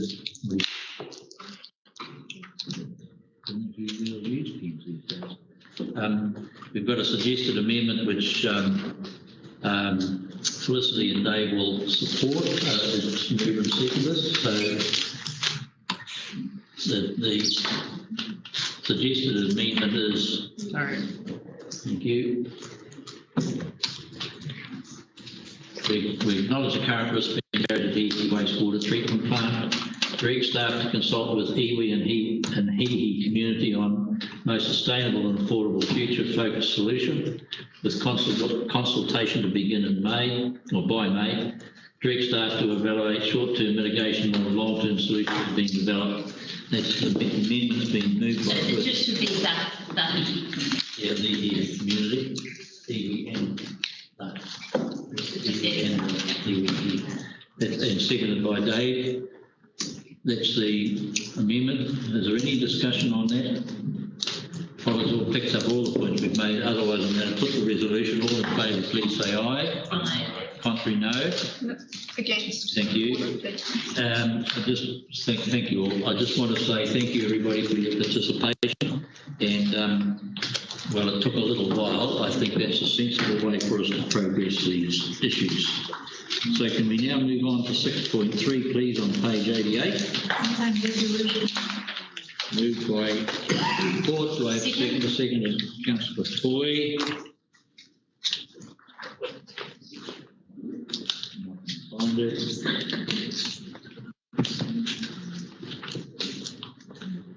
Okay, is there any discussion, Councillor Port?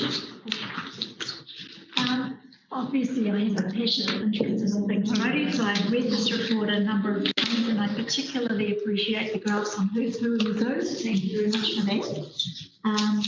But I do have a question in regard to comments on page 91, 3.3, National Land Transport Funding. Second paragraph commences, additionally, with the greatest funding related to capital works, the future resourcing proposal does not include any additional capital resourcing project managers. And my question relates specifically to Kirikiri, in that we've applied to the National Land Transport Plan for $1.2 million to do all of the modelling to deliver capital infrastructure for Kirikiri. And I'm a little bit anxious that I don't see who's going to be doing that work or how it fits into the proposal that's in front of us today.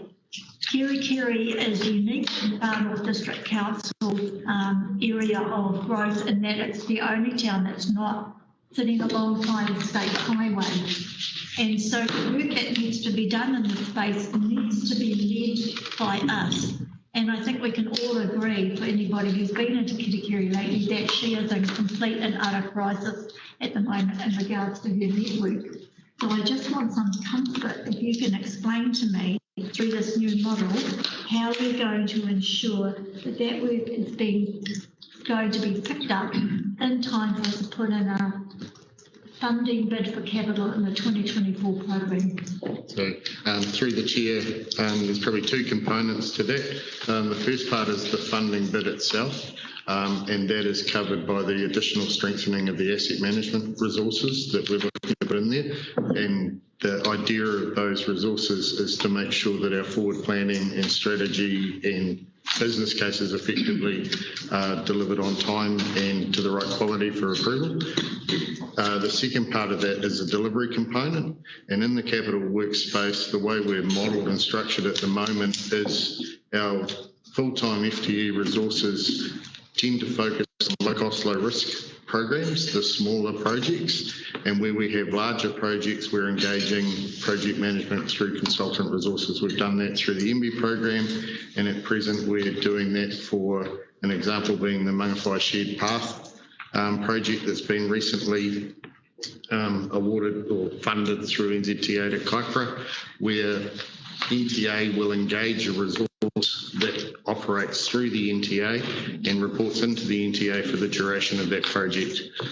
We're doing the same with the Port Nikau Bridge project, where we're engaging Mark Seekins to be the project manager, but for the duration of that project, he reports to Greg.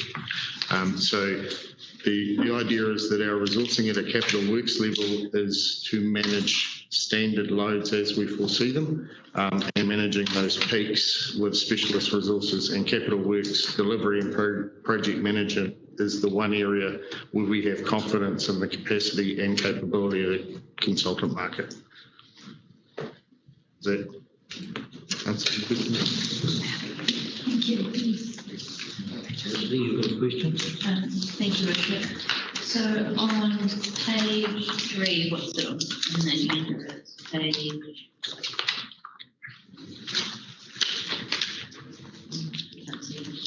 Page 5, maybe? I'm not sure. The part where it talks about the strategy and planning, road safety and traffic engineering. I did have a question about this because I do know that there's on page 96 of the it does talk about the capacity of the NTA in order of holding up and commenting on different consents as well. And what I have heard is that there's different approaches across the district as well, because I asked other councils as well about how that's working.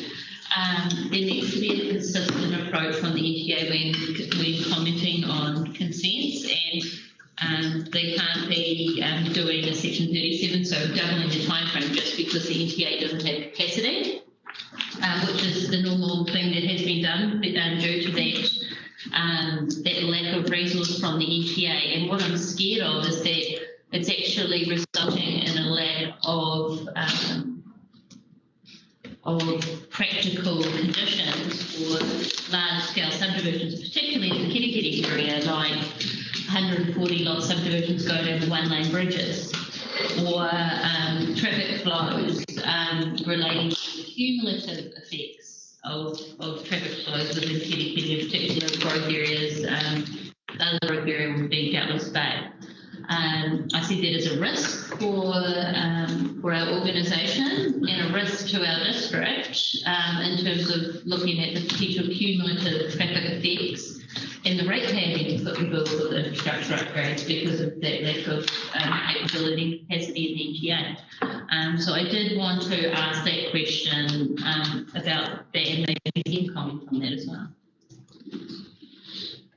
Just through the chair, with respect to the different council ways of approaching resource consents, within the NTA we have a single standard process for assessing the consents. The councils have different trigger processes of what consents come to NTA and what don't, and that's an internal council decision. Recently FNDC and WDC have become more aligned with anything that looks like it might touch roading comes to the NTA, and that's where we've seen the spike in resource consent numbers that have come through that I think are shown later in that report.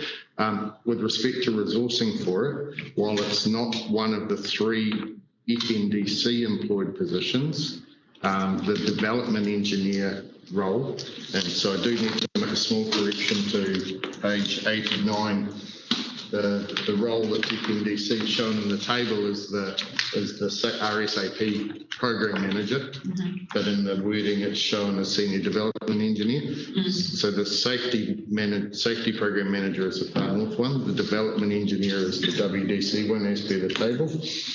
But the intent of that role and the new graduate role is to oversee and manage the resource consent capacity, throughput, assess them, but also utilise the consultant market that we have been using for any overflow and specialist resource.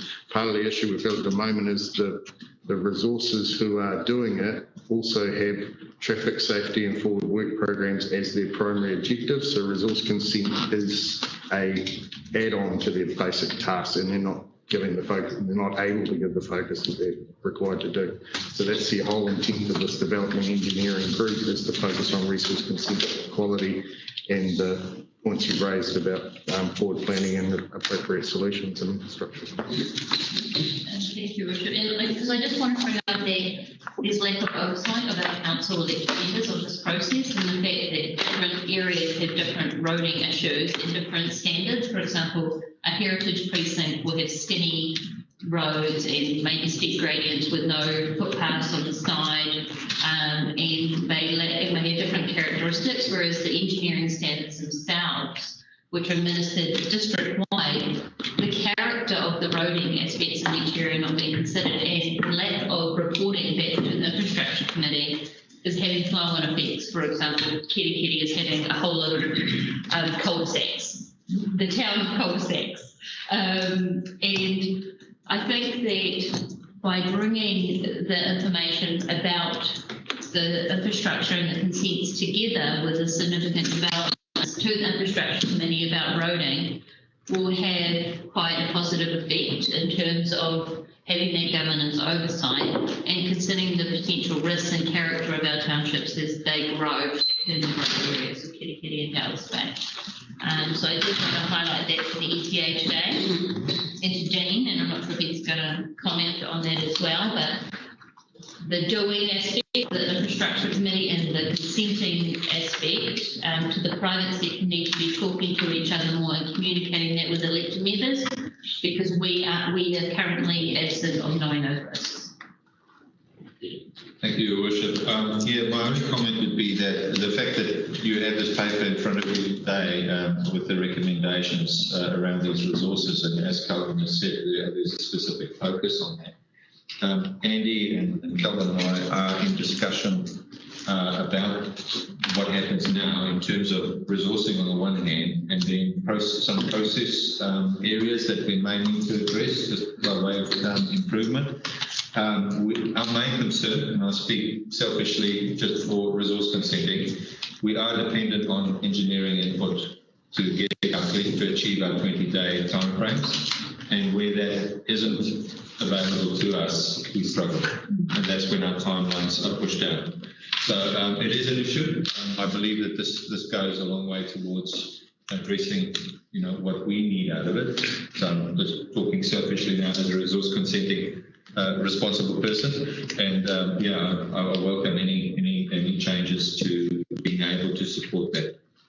Thank you. John? Yeah, just quickly. I support this, Mr. Chair. I think it's needed. We can't actually have the delays. I just noticed, Northland is fast to grow.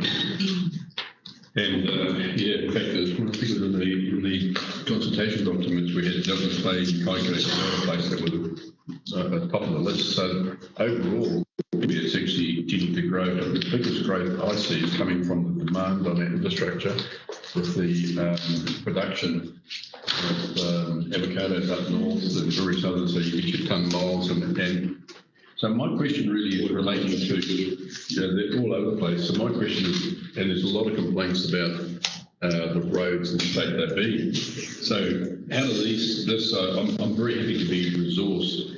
But the question I've got is also, that probably reflects the increasing growth in your budget on page 89. So we're looking at, before FMDC, 32 million in 2018-19 and going all the way up to 59 million in 22-23.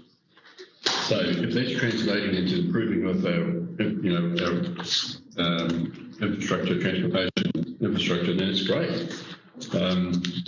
But I do wonder just how achievable that is for a number of reasons. I know you need more resource, but I'm thinking about UGTA's current position with budgeting, and therefore are going to be able to provide the necessary share that they're going to be doing to meet those targets. So that's one question I actually have for you.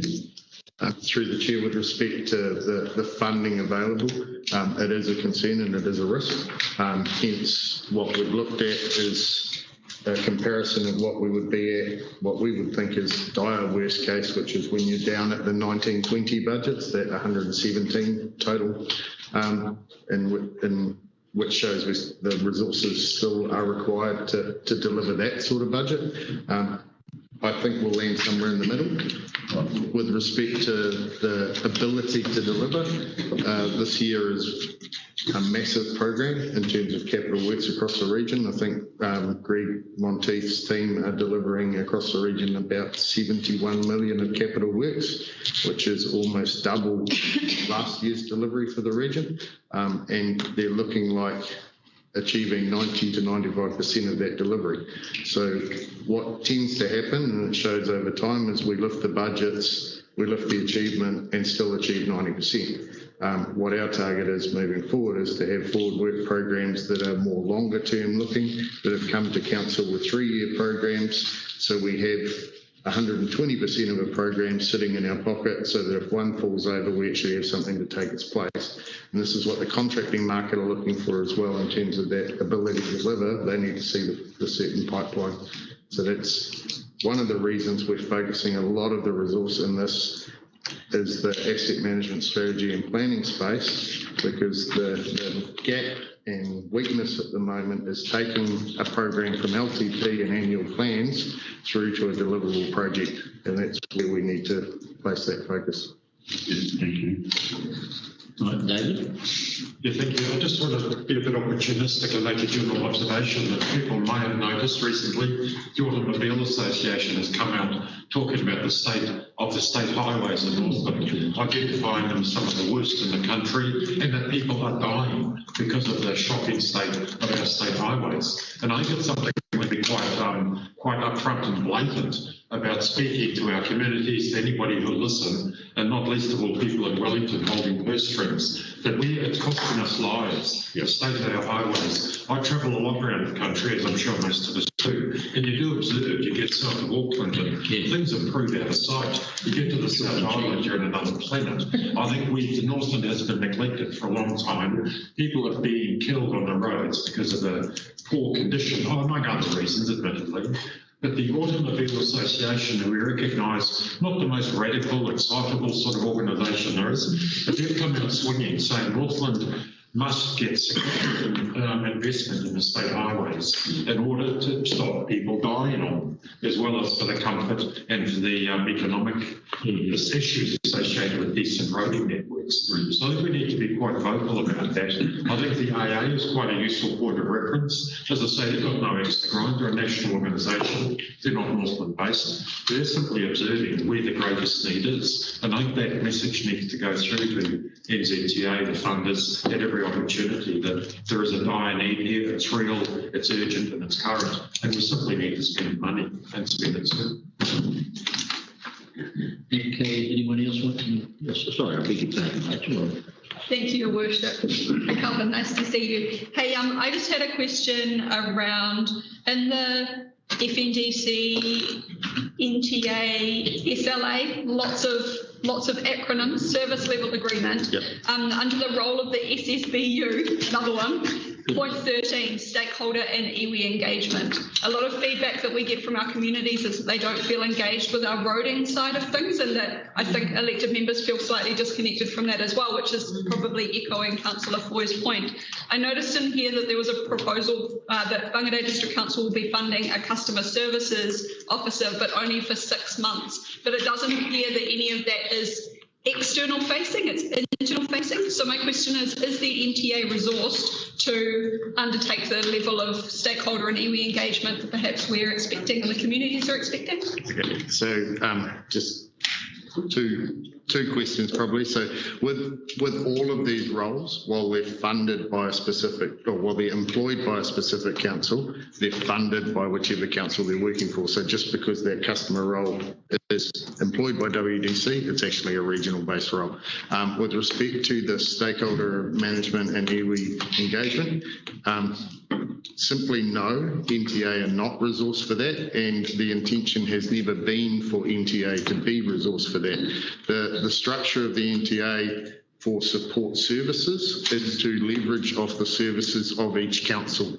So using the individual council communications department, iwi liaisons, the people in culture, IS, all those support services as an alliance, we are not designed to have those resources ourselves. The council, the same as any other of Andy's parks departments or anything else they utilise, we're another department of council utilising those resources. That's the model as it currently sits. So But just for clarification, though, it does clearly say in the SLA that is the role of the NTA. So our job is to facilitate that engagement. How we do that engagement is through using council resources to do it. So within the SLA, the council is responsible for providing support services to the NTA. Thank you. Okay, thank you, Felicity. And then Sean. Thank you, Worship. So the current motion, A, B, C, and D, I would like to include the notes there that as part of the recommendation, just to note the request for NTA and the continuing department to, it could be a deputation to report, doesn't have to be written, about the significant subdivisions and consenting matters relating to new roads to be listed to council. Okay, thank you. Sean? Just to tell everyone in the elected membership, the reason this paper is here because as long as I'm sitting in the seat, I won't grow a council's size without the sanction of elected members. Other councils have not brought it through this step, but I take this as very serious. We're growing the head count, albeit by 3 and albeit with a very efficient approach to what that costs in terms of finance, which is explained in the paper. And I thank Kelvin for the methodology that he applies to all his rationale. It's a really detailed explanation of what he's trying to do, and his management of workforce strategy and culture in the NTA is quite exemplary. If you were going to increase the size of council for anything, it would surely be about roads. And I just pay respect to Councillor Matthew and the many others who comment on the quality of our roads. You can see that the expenditure's gone up almost 50% since 1819. We expect some workforce capacity to make sure that extra resource is expended diligently. So it's a good case, Calvin, and I do hope you can vote for it. Thank you. Thank you. Can I'll put the motion in a minute. I just want to, given the comment, I can't think who made it, somebody, David, I think, about talking to ears that listen. Stuart Nash is in Pakaraka tomorrow afternoon at 2:30. It's an opportunity for us to go there and to talk to him about, actually, we need some investment up here, please. So I'll be attending. I don't know whether anyone else can or wishes to, but it's a meeting that we can go along to. So just remember 2:30 tomorrow at Pakaraka. And just I've noticed when reading through the paper there were 2 small corrections that needed to be made for details. One is in the table on page 89. We incorrectly listed the graduate transport engineer for traffic safety as FNDC, which means there were 4 FNDC positions. That should be KDC. And as I pointed out previously, the 3 roles for FNDC are a graduate engineer, the RSAP program manager, and the car specialist. So with our transition of papers across council, so I apologise for getting those. Thank you, Calvin. Right, it's been moved by Anne, second by Felicity. All in favour, please say aye. Aye. Contrary, no. Your Worship, can I just ask the Chairman and staff if the notice has been included? I can't see the. Yep. Your Worship, with your leave, can I just reiterate, please, especially in light of the comments from Councillor Fendon, that the first bid to the National Land Transport Plan, current bids to the National Land Transport Plan from the 67 road control authorities in New Zealand are under significant stress. Yep. I cannot under-emphasise how important everybody is in this room recognises that funding moving forward is significantly constrained. You will not, in my expectation, see any improvements in the network. In fact, I think the opposite is true. I think we will start to see significant deterioration. in the network until a more sustainable funding model is adopted by Wellington moving forward. And that's, I can agree with. I think we all agree with Councillor Court. But also to say, just how bad the figures are. Yeah. For example, in the far north, there were 5 deaths this year so far, 2 in Kaikoura and 2 in Whangarei. So we are connected with 4 of those deaths, by the way, we're on our state highways. So I agree with what being said. And that, you know, and we should put a really strong case and argument for the Commission based on that view.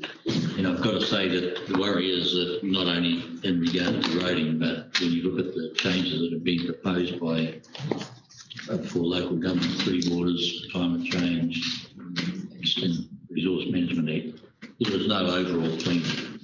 That's the biggest worry. Anyway, move and second, all in favour, please say aye.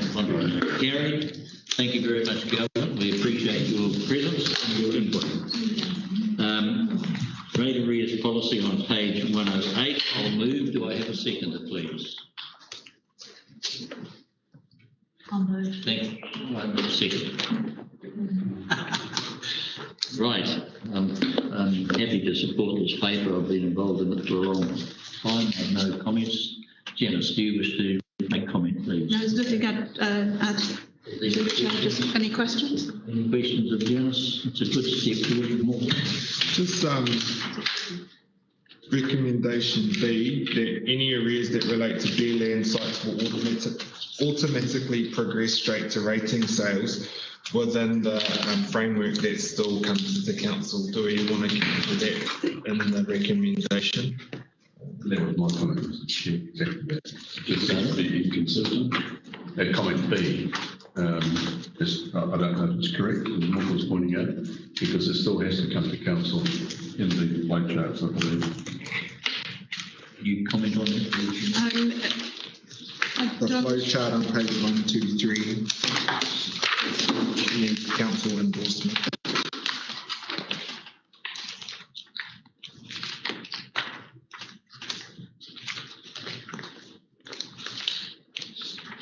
But the recommendation doesn't state that. It wasn't the intent for that to happen. The delegation does already sit with me. So for bare land, it was anticipated that we would just go straight to ratings, so that coming back to council. But if you wish to endorse those actions, we can do that. I would like to endorse. I personally would like to, because that's okay.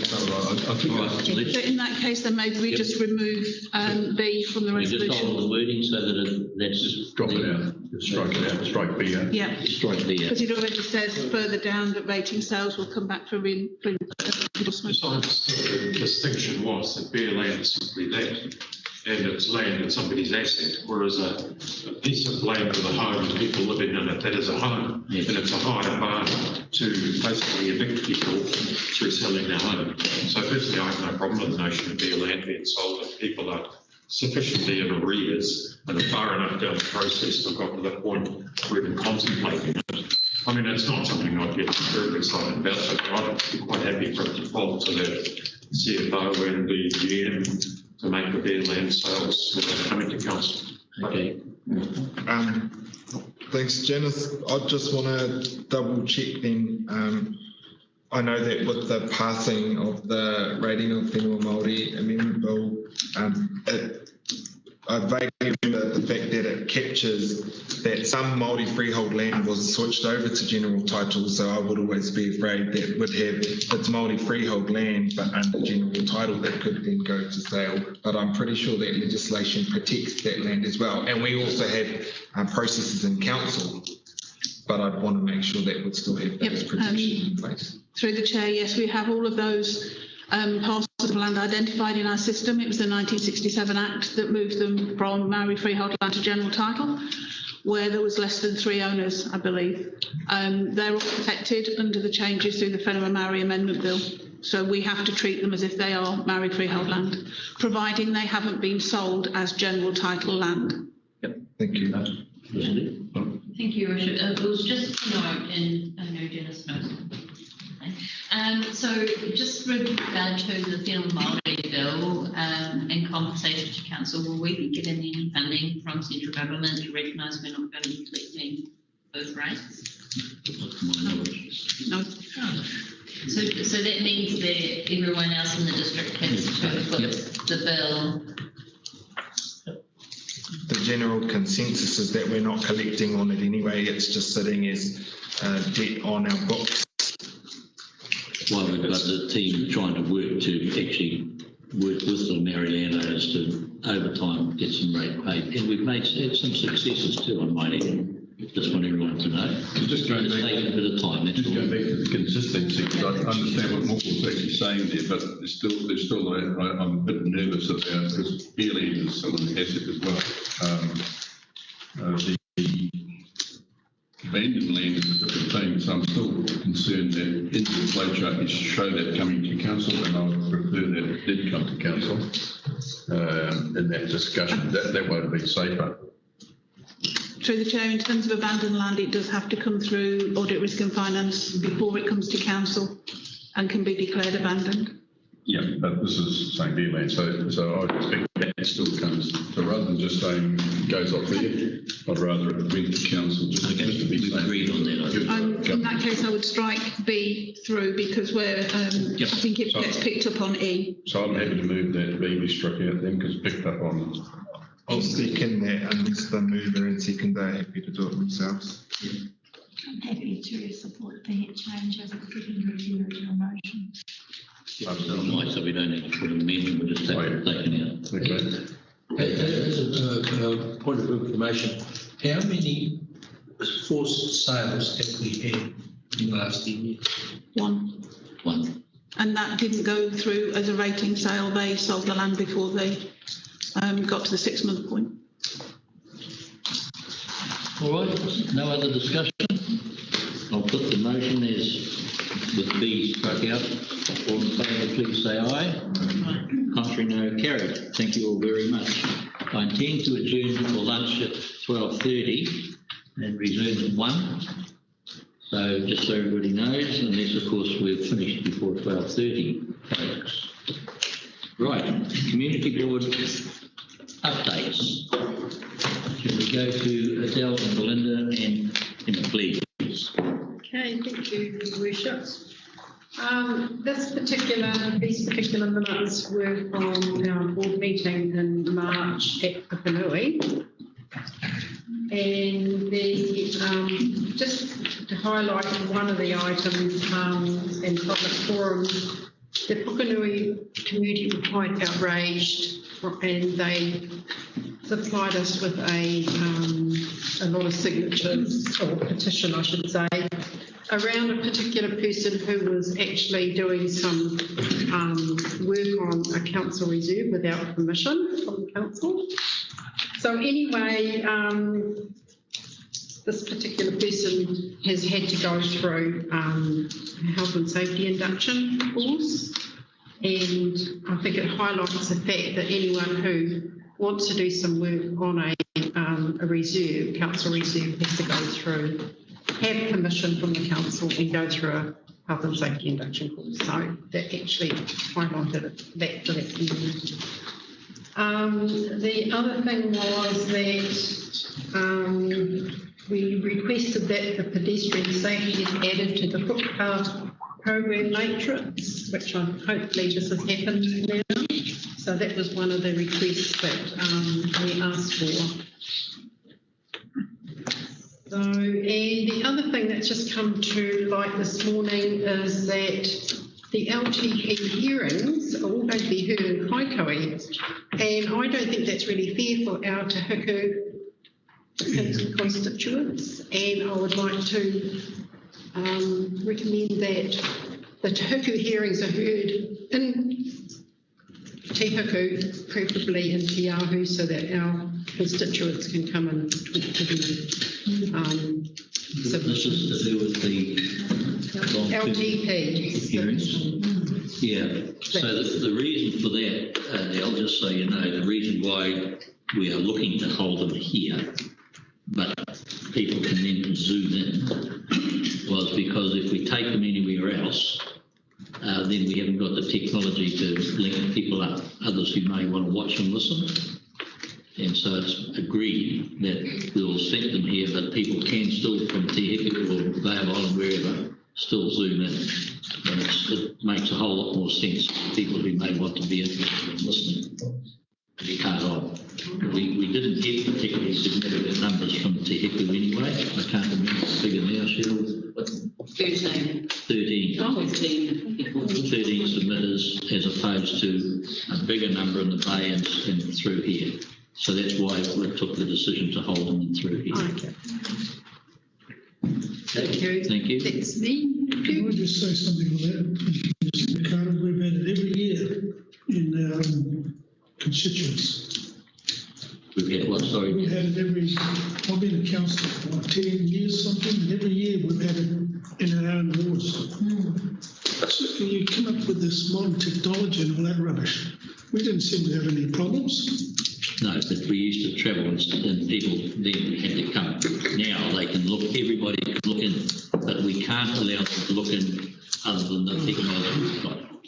Whether we like it or not, Maddie, it's what... No, I don't get it, no.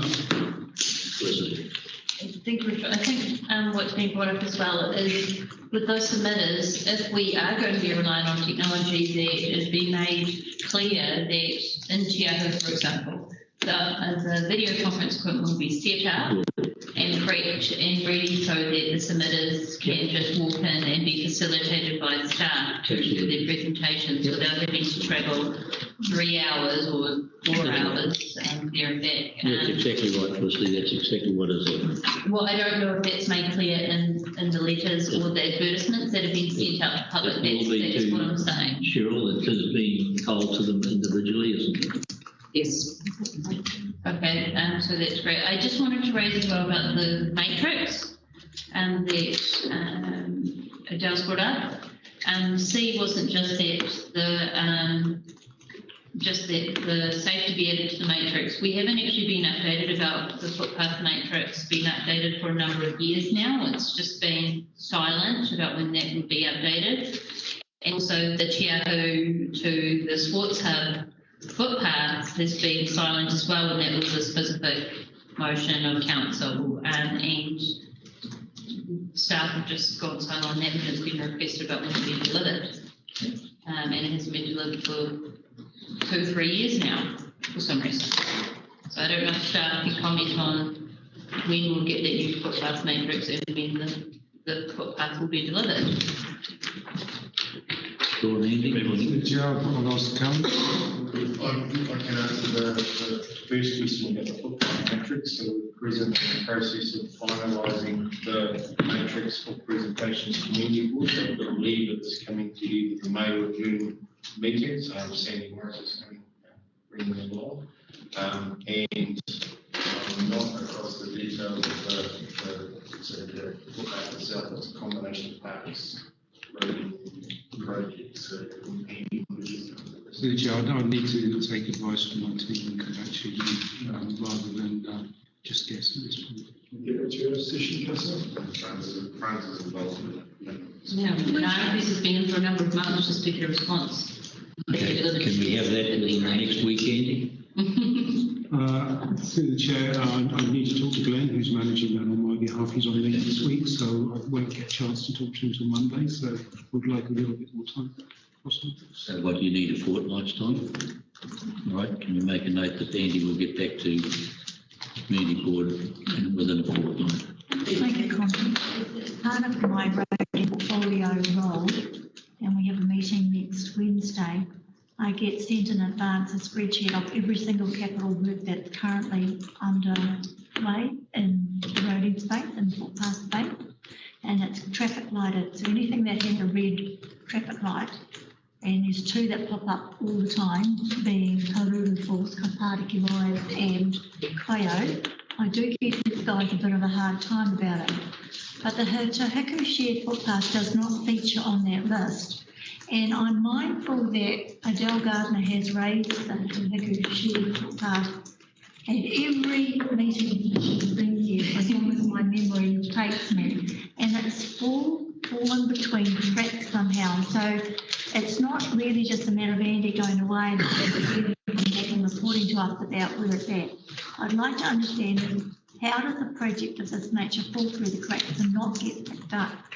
And I suspect I don't know, but I suspect there's a disconnect between this as being a selection of a resource consent as opposed to an identified capital work through the annual plan. So I'm just signalling that now, that I just want to make sure that we've got a process in place that captures all projects in the one central database, because I have every confidence in Calvin and his team, particularly when I sit down with them at my portfolio meetings, that they're across all of these, but that one is not there.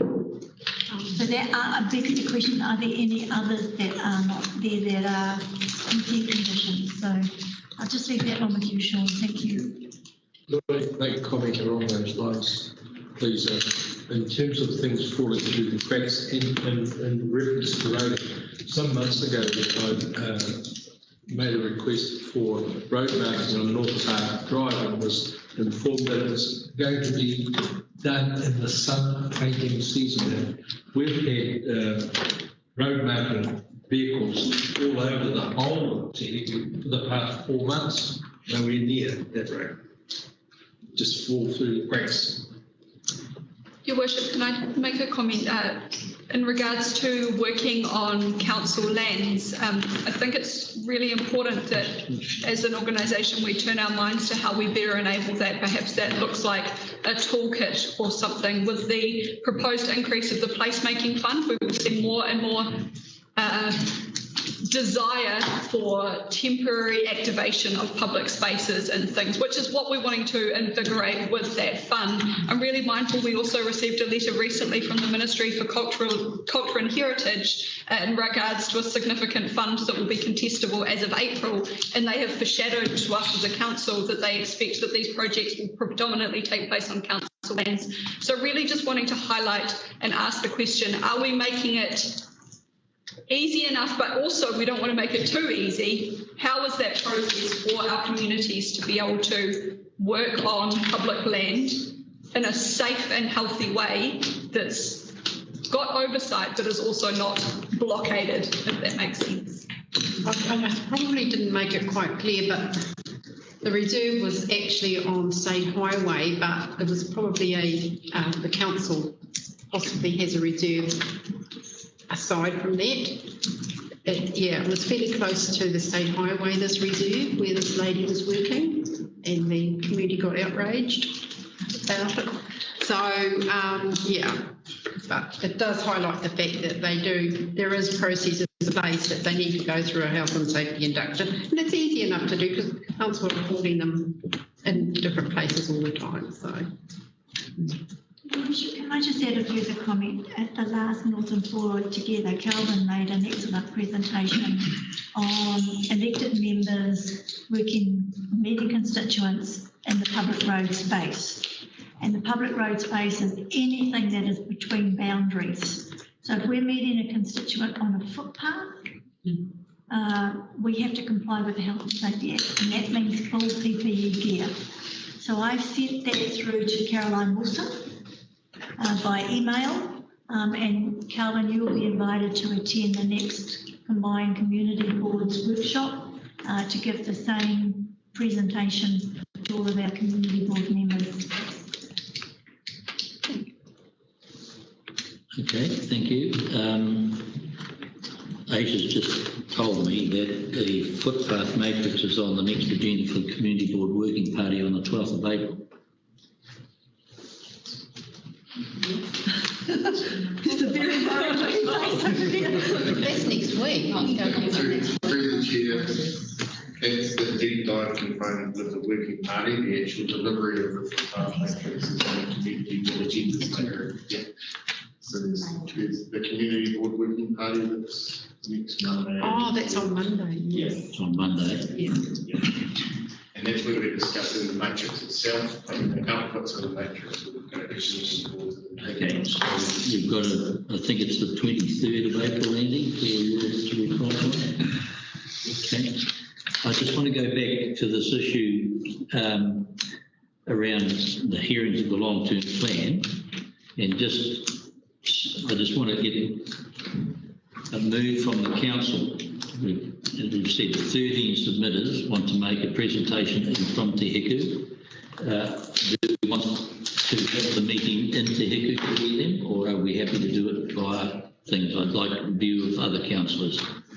Do we want to all go up, because it means we all have to be present, therefore 13 people. I'm happy to, because I'm there anyway. But and it means the staff, of course, have to come up as well. I just have a view. My view is, I've got to say, practically, I didn't think it was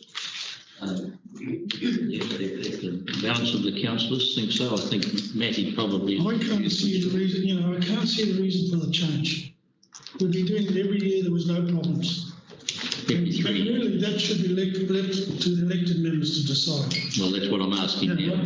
Not to start and put a vote in. That's how it goes. Well, that's what I'm asking now, Matty. Don't get shitty. Right. Just give a point of view.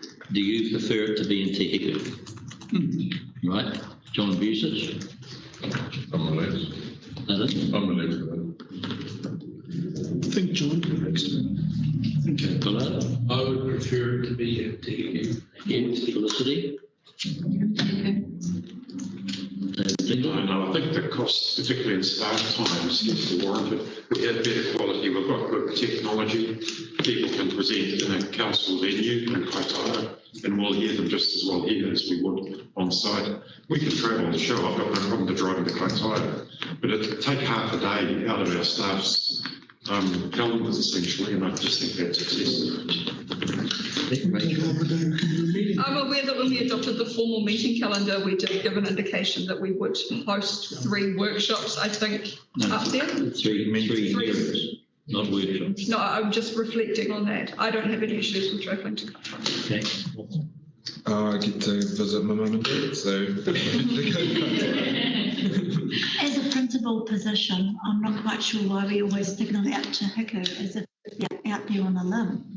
It's equally difficult for someone who lives at the southern end of the district to travel, or someone who lives in Russell to travel, or someone who lives in the Hokiinga to travel.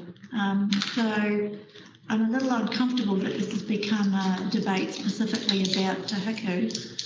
I agree with my colleague, Councillor Clendon, as long as we've got facilities set up so people at their convenience can go in, log on with staff support and talk to us, then that is more convenient than us all junketing around the country. Okay, I'll just make a point.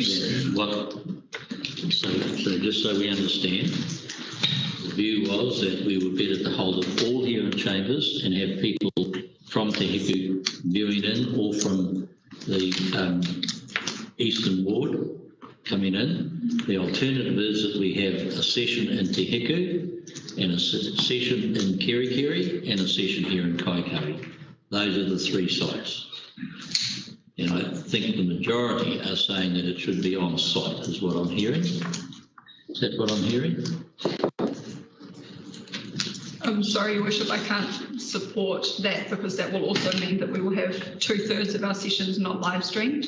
If we're talking about half a day in Te Hiku, I think it's very different to talking about 2/3 not on site here. Right, so I'm in favour of staying here on that case. So no, that doesn't help. Sorry. So what Rachel's saying is just here in Te Hiku. We're here in Te Hiku. Okay, is that a general view? It could be live streaming, not happy, so I'm relaxed about it. We didn't think about the live streaming, so that's available on streaming. No, what we're saying is that we would have the session in Te Hiku with the 13 people, and it probably wouldn't be live streamed. Okay, because we don't have the technology, and then the rest of the sessions would be heard here in Kaikoura. Okay, we all agreed with that? Okay, thank you, Cheryl. You can please organise that, thank you. Okay, just so that I wanted to make sure that we didn't have any outbreaks. Right, so we've done that. We've done the, I'm now going to, by the way, have lunch from 12:45 till 11:15. Oh, sorry, 11:15, 1:15 on the the basis that there is Ashley Bloomfield has got an announcement at 1 o'clock, and I suspect we will be interested to know what that may be. Apparently some announcement. Okay, so community boards, right, thank you. Adele, was anything else you No, that's it. Thank you. Linda? I think issues to raise.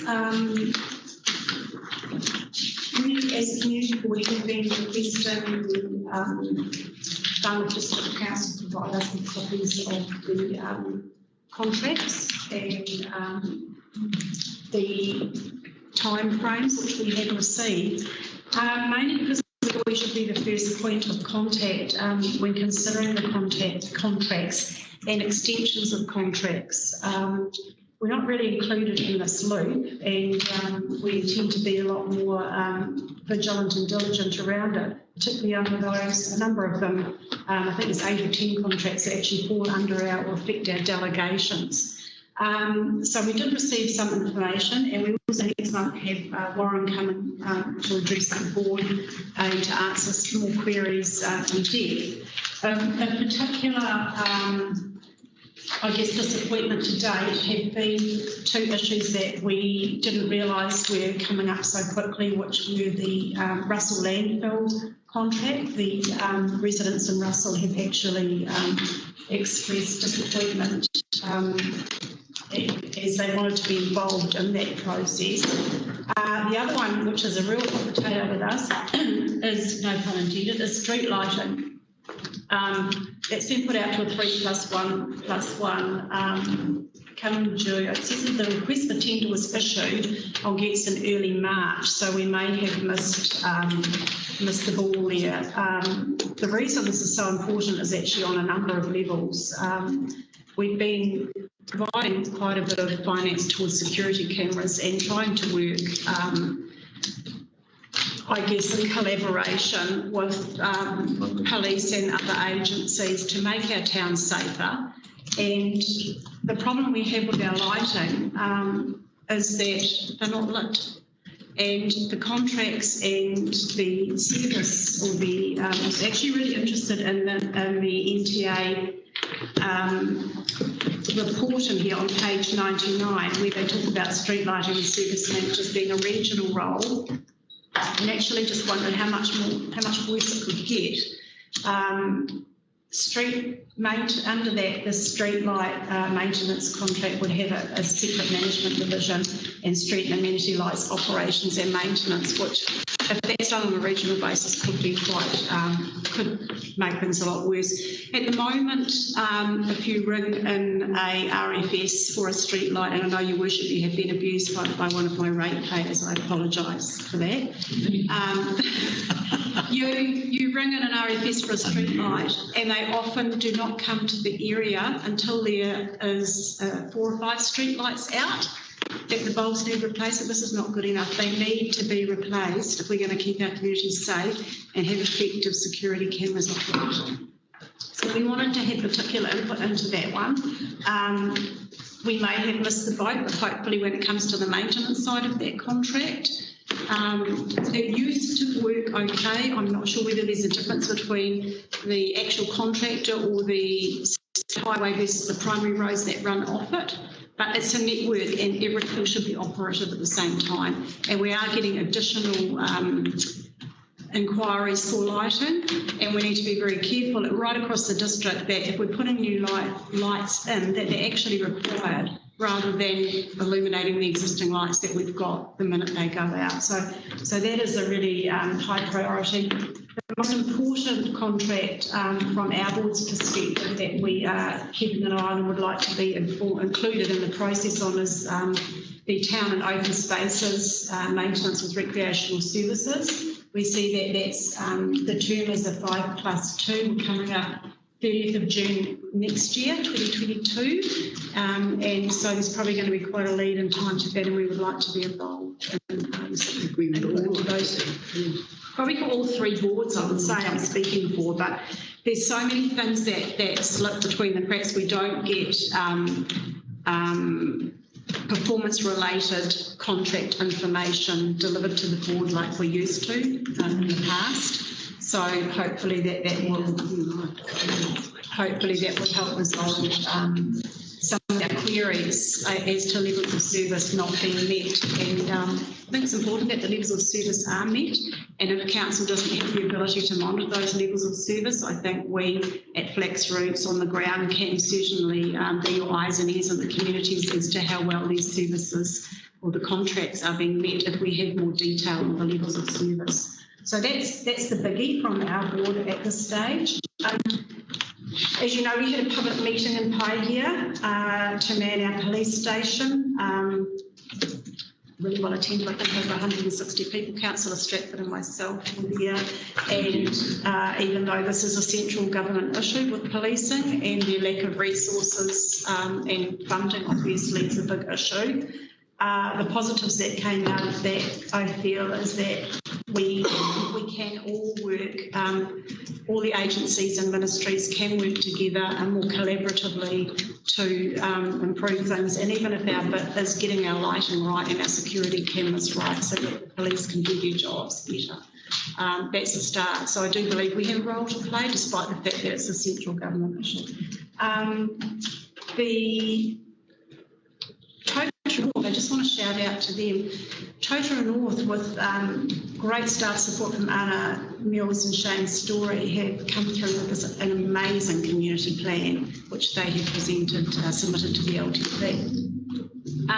Once you get time to look at it and read it, I think you'll find they have hit on a model and an amazing amount of work from a really enthusiastic small community across the district.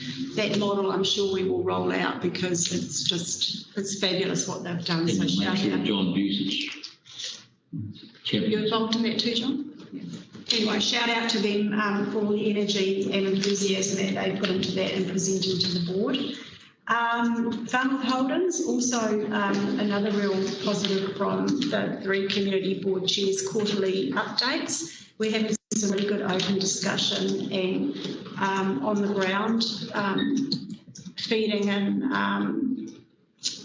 community complaints and having them resolved directly. So that's proved to be, I think, a very invaluable quarterly meeting. So, yeah. So they get to find out firsthand the little stuff that our communities sweat that they can actually rectify. And since the last meeting we had with a new gentleman by the name of Robert Binney, he has gone out and actually met with volunteers in the community and made some traction and agreed to approve and put money up and work with people in the community on their land and around their land. So yeah, I think that's from where we sit, that's actually been invaluable. One thing for Kaikohe that we did ask about, we were all discussing the connectivity from the township to the new Napa Innovation Park, excuse me, the project. And he has said back this amazing reply, which is very exciting, that there are plans for a dedicated cycle walkway to connect Innovation and Enterprise Park with Kaikohe. This will be a cycle walkway created along the route. It will sit along the route taken by the new pipework from the dam and is expected to be in place in around 18 months' time. The timing won't be too far off the targeted completion dates for the park and for others, including Northam Inc. and the first education providers to move into that facility. So we were quite excited to get that response from Rob Binney. I mean, you may all know, but we don't know what's going on, and we're all about connectivity across our district and supporting each other within our wards. No, we didn't. Finally, we also had Farmworth Holdings come and address us in our public open forum to update us on the fact that they are in the process of looking at the renewal of the subsoil lease of the fuel tanks at the Russell Maritime Facility, which is partially on the road reserve area. This consent's coming up for renewal. And just to address the board as to what was involved in that briefly. Just on that, this is the only on-water petrol and diesel supply in the area in the Bay of Islands, which supplies over 600,000 litres per annum and this is dominated predominantly by recreational users and some small tourism operators. We see this as a service that we would like to see continuity of in the area, particularly the growth in domestic tourism. Sometimes it's the cheapest fuel in the bay. I can't vouch for that, but I think with what's going to be going on in the Paihia waterfront with the PGF funding development, the Paihia waterfront development, the Paihia fuel supply will probably not be very accessible. And of course, Opua is further out of the way, and summer there's a huge demand. So I just think going into summer, we need to make sure that if that consent process goes through, so that service is that to the community is still available and allows them to continue to operate and at the lowest cost to supply fuel, and of course that consent goes through at the lowest cost to the ratepayer. So that's all I have to report on. Thank you very much, Belinda. Thank you. Emma. Thank you. Thank you, Your Worship. Just before I give my report, I think the first thing I need to do is thank you, Your Worship, councillors and staff, especially of the communications team, for the use of Māori words in the reports. You know, I think this is a step forward, and it'll be interesting to see whether other local governments actually use those words in reports. So thank you very much for that. Now, I think the first thing I need to do in terms of the report is actually thank the team of the 4 collective groups and their consultation across the district, and especially in our area. It's just unfortunately we didn't have many on our marae, but next time we'll do that. So thank you very much for that. I also want to thank Councillor Rachel Smith and Moko Te Pāngia and the work they did in the Outward Bound scholarships, because I believe scholarships have already been approved to students in this area, in this district. So thank you very much for that as well. And I'm pretty sure that the students will be very happy for that. Now, I also like to thank the council again in terms of the improvement, and that Cheryl Gavin and her team, the lease for the Polytech, thank God. They have appointed a new CEO, and she starts work on Monday, and hopefully everything will start about June. But we will be inviting everyone to the opening there, so that's good. Good news. Now, the museum for Mania, the numbers have increased, especially the number of students that are going to the schools. And in December of this year, it'll be December the 4th, will be the opening of the new museum called Raiatea, which is at Mutiti. But I need work done on the roads, because they are expecting so many people. On that day is the unveiling of Pahirangi Tate, and also the opening of that museum. And they are expecting buses. We are also expecting a group from France, because the museum is actually called Raiatea, which was the name of the ship that Bishop Pompelia came out on. And that was Pahinari Tate's dream. So that is going to be on the 4th of December. I don't want to see any accidents. Now, the bus turn at Mutiti going up to the church, that also needs to be done, because as it is, when buses come, they cannot go up to the church, come down, then turn right to go to the marae. They have to go back up to the top of the road, turn around, and then go. At the moment, the visitors are taking the bus directly to the marae, and people are walking to the church. So we need that done, and we also need to make sure that the roads are done. Now, this weekend is the opening of the Bethnal Memorial, and I presume after that there'll be more visitors coming to Mania as well. So that is this weekend. Yeah. Now, the only rangara really is the road at Otawa. And I know I've already been out, John has already been out, but the logging trucks are still using, coming from this end, rather than using the road from the bridge, they don't go that way. And the reason for that is because the bridge is too narrow. And some of the trucks are actually quite big, so I'm not sure who was responsible for that. So I think that actually needs to be looked at, because the dust problem in Otawa is horrific. And that would need to be sort of, yeah, where. Andy and Calvin will make a note of that. And that's it.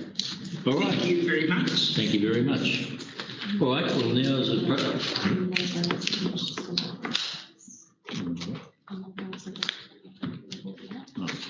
Yeah, we just have, I'll move. Just before you do, I'd just like to thank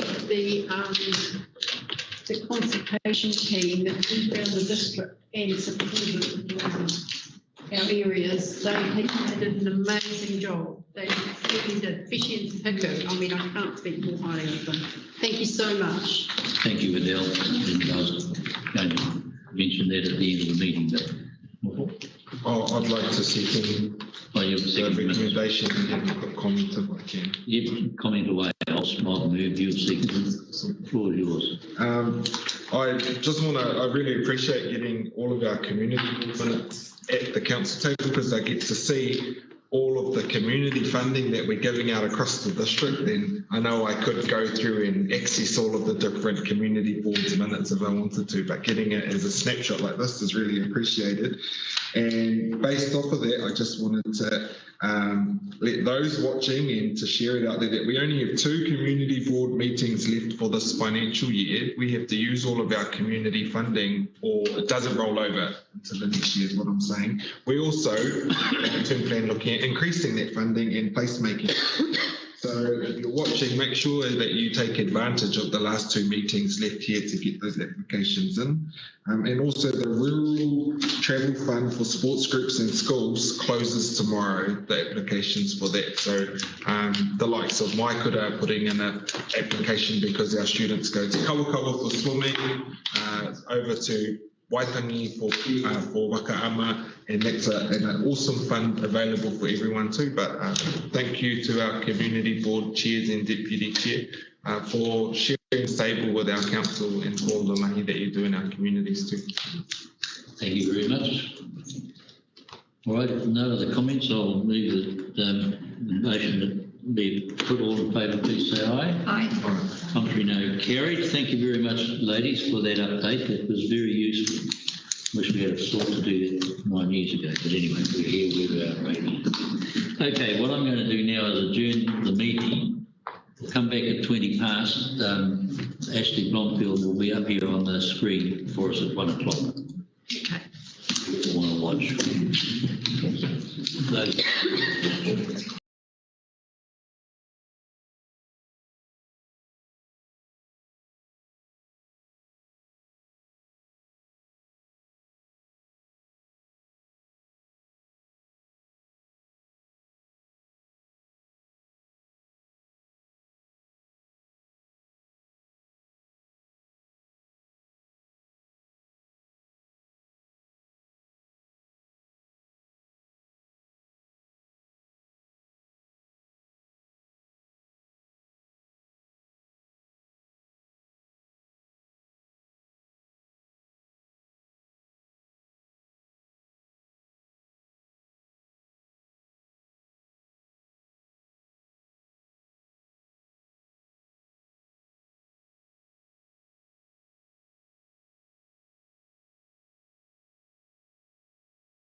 Thanks for your forbearance. Other than the event that we've got a community case in Auckland, and that there seems to be a rise in the number of people who are coming in and quarantine. Not quite sure what the rest of the story is about, but only a little evolved. Anyway, I declare the meeting resumed, and we will go to 2.2, the Chief Executive's report. John's moved. Do I have a second? And Michael seconded. Floor is yours. Thank you. This is the report for the January-February period. It is annually the quietest period for council because we find our elected members and the staff coming back at various times of the January period. Thanks to all of those elected members who've taken up the opportunity to brief me on what they want to see in the new calendar year. We had an initial sit-down sessions for collect on what your ambitions were for the year, and we're cracking on with those. The main features, as you'll see in the report, probably for the period are, first of all, the 14th of February, level 2 for our area, level 3 for Auckland. And all I'd say about that is, through the good governance and good management of this council in the last years of multiple COVID lockdowns, we find ourselves in a place where it hardly matters. The business continuity is 100%, and the resilience for our organisation with remote working it means that everyone just battens down the hatches at home, and we carry on without any loss of functionality at all, at least at that level. So can we give ourselves a mutual pat on the back for where we've got ourselves to? It's not normal for organisations in New Zealand. There's been lots of talk about remote working, but we've made it real and sustainable, and it's good to see it paying dividends. The other highlight for us is about your voice tours that SLT as a group has been carrying out, moving around the council's various headquarters to talk to people en masse. This was from last quarter of last year survey where we improved in 12 out of 13 areas we surveyed in terms of the workforce's satisfaction with their job and with the leadership and with the support and training that they get. So good results, but plenty of those in there that were worth flushing out and closing the door and taking our rank off and just hearing our workforce talk to us about the things they'd like to see improvements on.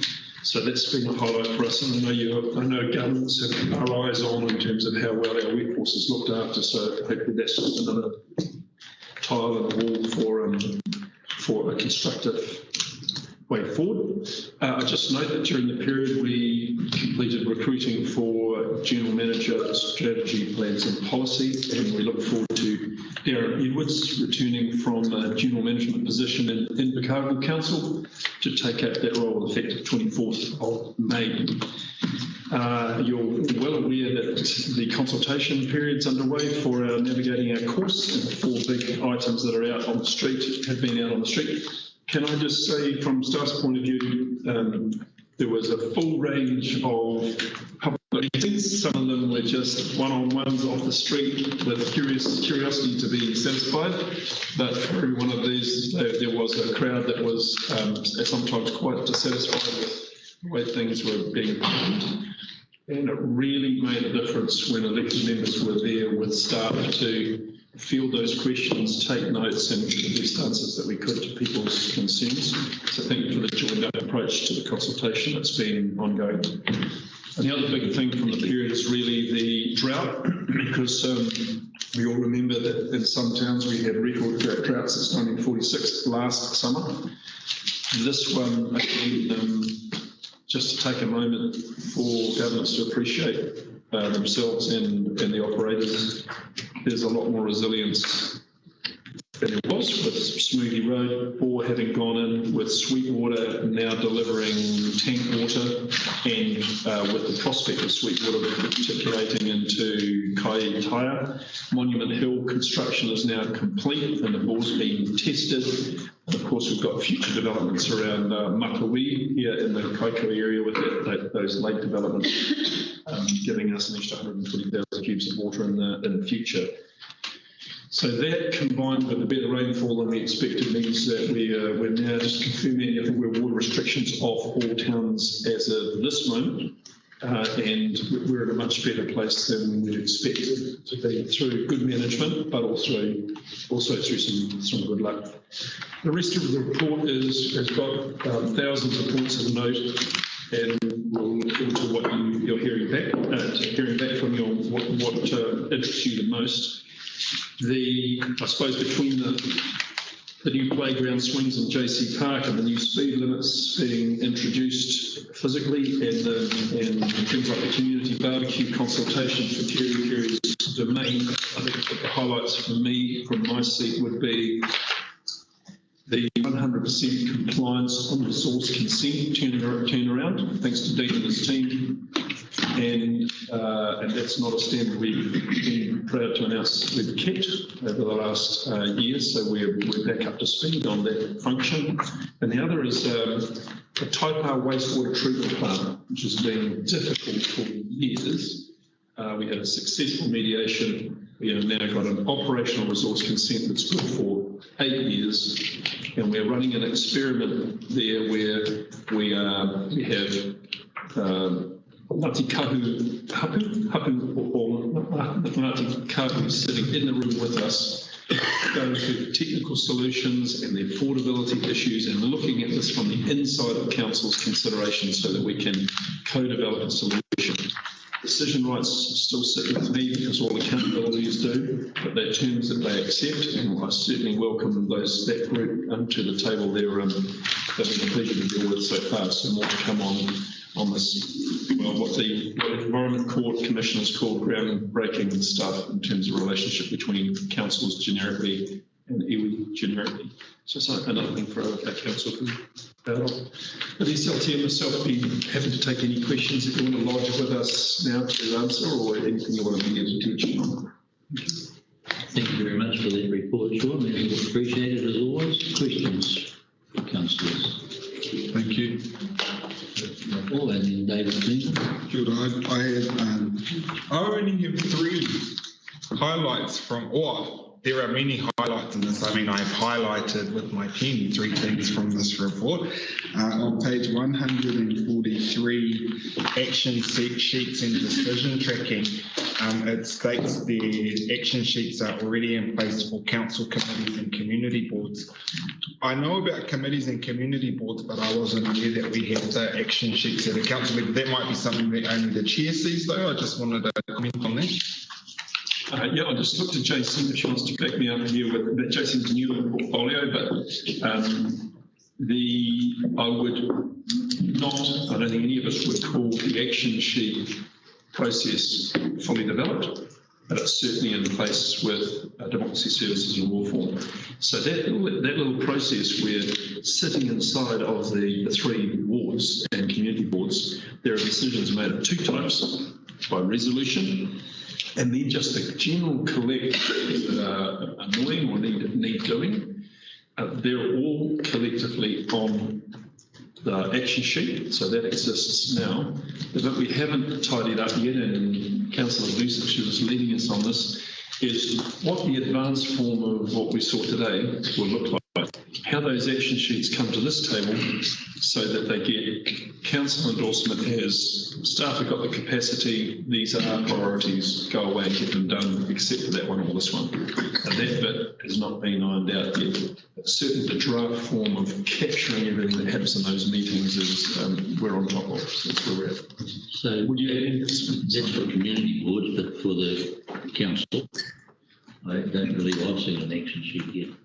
No, and that's what as I say, that's what we're designing as. In what form does that action sheet come to this table for your endorsement? Would you have any comments? Yeah, just that staff have advised that it's almost there. Yes, we do apologise. It's taken some time to get to this point, but within the next week, you should have eyes over it in a draft form at the very least. For all the committees plus the council. Right. That's great to hear. My second one was Māori development on page 153. I just wanted to use this as an opportunity to acknowledge the Te Hono team for just the quantum of requests they received to deal with. So thank you for that, and I'm looking forward to my next Te Ao Māori portfolio meeting so we can continue to progress things in that space for our council. My final thing was page 155, community development and funding.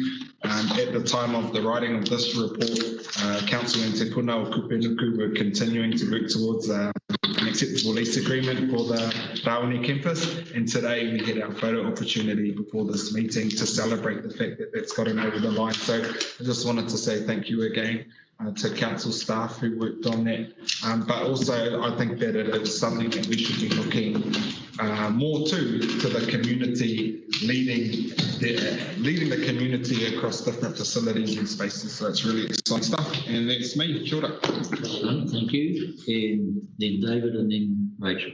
Thank you. Yeah. Just 2 points. This is the budget for staff training. We seem to be underspent. It's currently 1.2 with a target of 3%. And I just wonder if it's part of the final year or if it's more planned. I just think staff training is kind of important. The other one is in terms of the policy program. I'm pretty sure last year we began a review of our reserves and open spaces policy, but that seems to have disappeared. And I think it's quite important we do pursue that. That's not mentioned here at all. It's been actively under review. So page number, Councillor? 152. Yeah. Policy program. Can we capture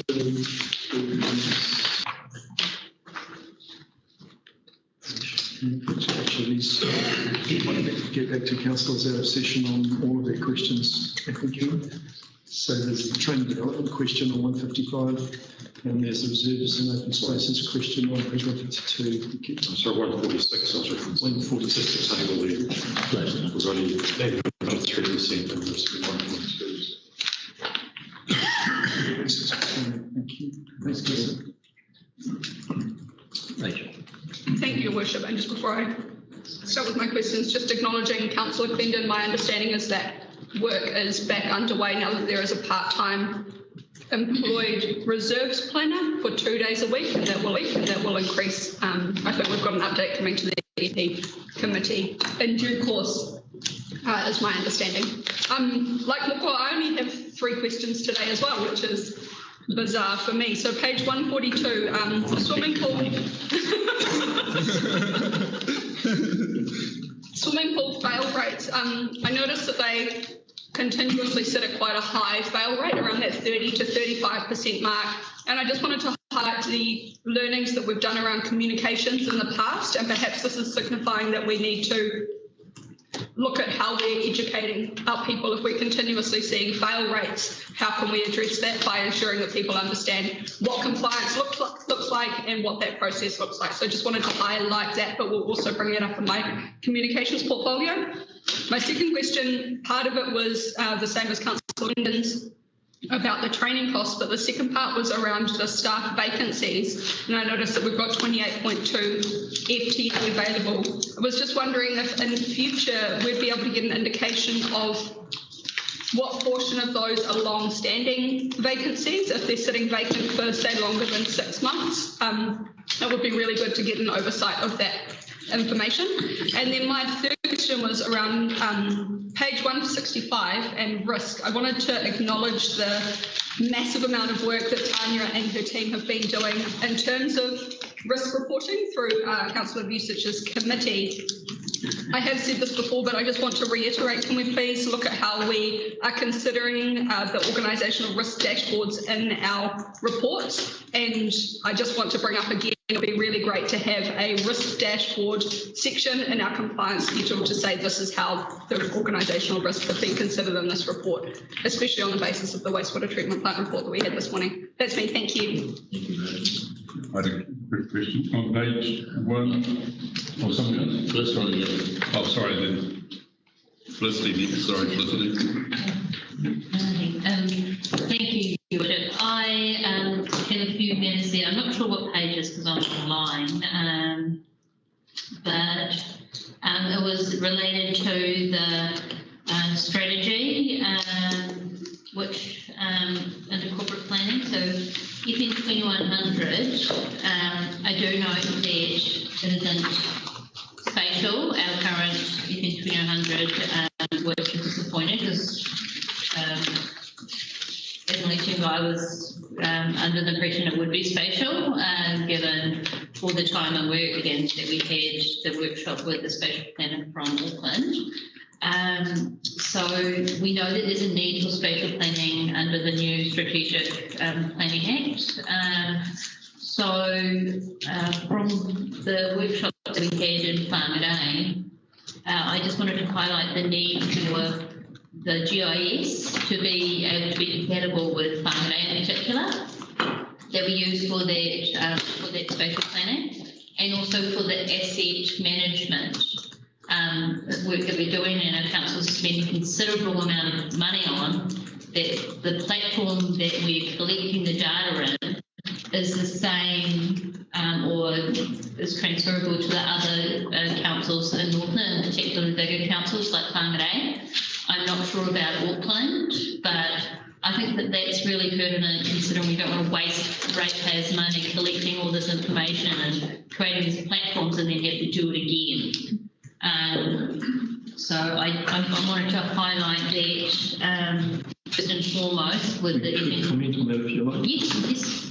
So through the chair, you may be aware that the asset management platform we went through the procurement for was in full, and fortuitously, and I would like to say with brilliant planning foresight, but perhaps won't, it appears to align with Watercare, Auckland Council, Auckland Transport, Hamilton, and a number of larger players who are also going down in full routes. So we are clearly aligned with a broader peer group of councils around our asset management system, and we are actively looking at working as a user group with those peer councils to ensure that we're all doing the same piece of work and we share skills and experience across councils.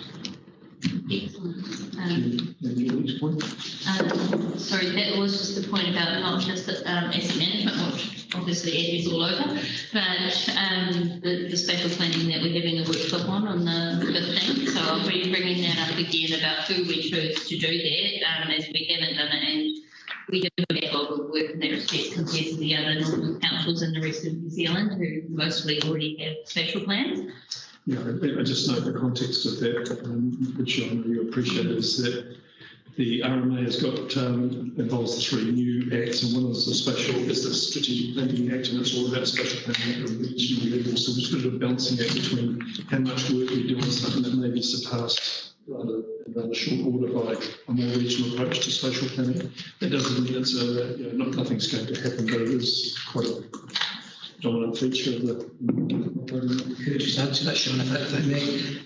It's an excellent point which Councillor Foley makes, and the staff are very well aware of that. Picking up on your point, they've been working with neighbouring councils to ensure that that some of this early work is done in a joined up way rather than FNDC creating something which is bespoke just for itself. I think you'll enjoy next week's spatial planning workshop, and I'll involve Councillor Smith here if I might. We did a bit of a dry run last week with Councillor Smith to ensure that we were covering the territory that we thought that members would want to give, including this issue. So it's definitely on the agenda. Excellent. Thank you very much for that update. I guess the other matters that have got interrelate with those 2 issues, one being the update about the district plan there, which is great. However, I do know we haven't had any workshops with having seen the full draft plan. We've only looked at significant resource management issues. And we also haven't looked at all the different zoning changes. I think it's important as elected members that we understand ramification of these things on the ground, and I would suggest that we have a workshop with practitioners, so as elected members we can hear what the actual concerns will be in practice instead of pushing forward with making the plan proposed also knowing the people that physically do the work or will do the work, and knowing that these rules are practical. I think as elected members, the way to do that is to hear those concerns, or it doesn't have to be all council, it could be a working group. And Rachel Smith, Councillor Smith, is aware that I've brought up these issues, and I'm not sure we can address that on the 15th as well. Okay, thank you. We might throw real estate agents into that too, if you don't mind, because the special interest group that's looking to be connected. Can I just ask that we don't combine that with the 15th? I think we've only got half a day. Just wanting to- And I want to thank the staff for hearing the feedback, the submissions, and extending the time frame for comments on the draft plan. I think it was a really good step because it's so much information to absorb. So thank you to the district plan team for extending those time frames. My last point is about Project Darwin and which areas we're prioritising for growth. In which areas we're doing the asset management. So we know that 2 areas are growing, Kitty in particular and Dallas Bay. We have no development contributions. And I look at the committee responsibilities. Monitoring significant projects is part of the delegations of the infrastructure committee. But our council does not, number one, have a definition of what is a significant project in order to charge development contributions. And number two, as I mentioned this morning, the infrastructure committee is not being brought to the table which are the significant projects, so we can look at the cumulative effect of those. For example, one of the other delegations of the infrastructure committee is looking at the risk to infrastructure as a result of development. So, and another one of the delegations is monitoring strategies. For example, the district transport strategy, and we had the Kitty traffic modelling done, which I would hope that we could use to strike the development contributions for traffic projects in Kitty. However, there's been no reporting back to the infrastructure committee about that, and currently the traffic issues in Kitty is getting worse, and I don't want the ratepayer to have that burden when the developers are creating lots and creating those traffic effects. Thank you. We are committed to development contributions. And you may want to add something here, but there's as has been previously briefed, it's much more complicated than we thought in terms of working out the assessment of the condition of our assets and being able to apply maths that won't be challenged in court by developers, if you know what I mean. And that takes, with Kirikiri being the first and main focus, it's going to take more than a year to get the data together. Do you add anything? I would add through the chair that we do have a workshop either later this week, maybe tomorrow or next week, probably now, internal staff workshop to work through what is the process we have to follow, what is the resource needed to deliver each steps of that process, and then equally how we resource it to go forward and then come back to elected members with a plan. So, Councillor Floyd, there's a statement of proposal for the development contribution policy coming from the committee in coming months.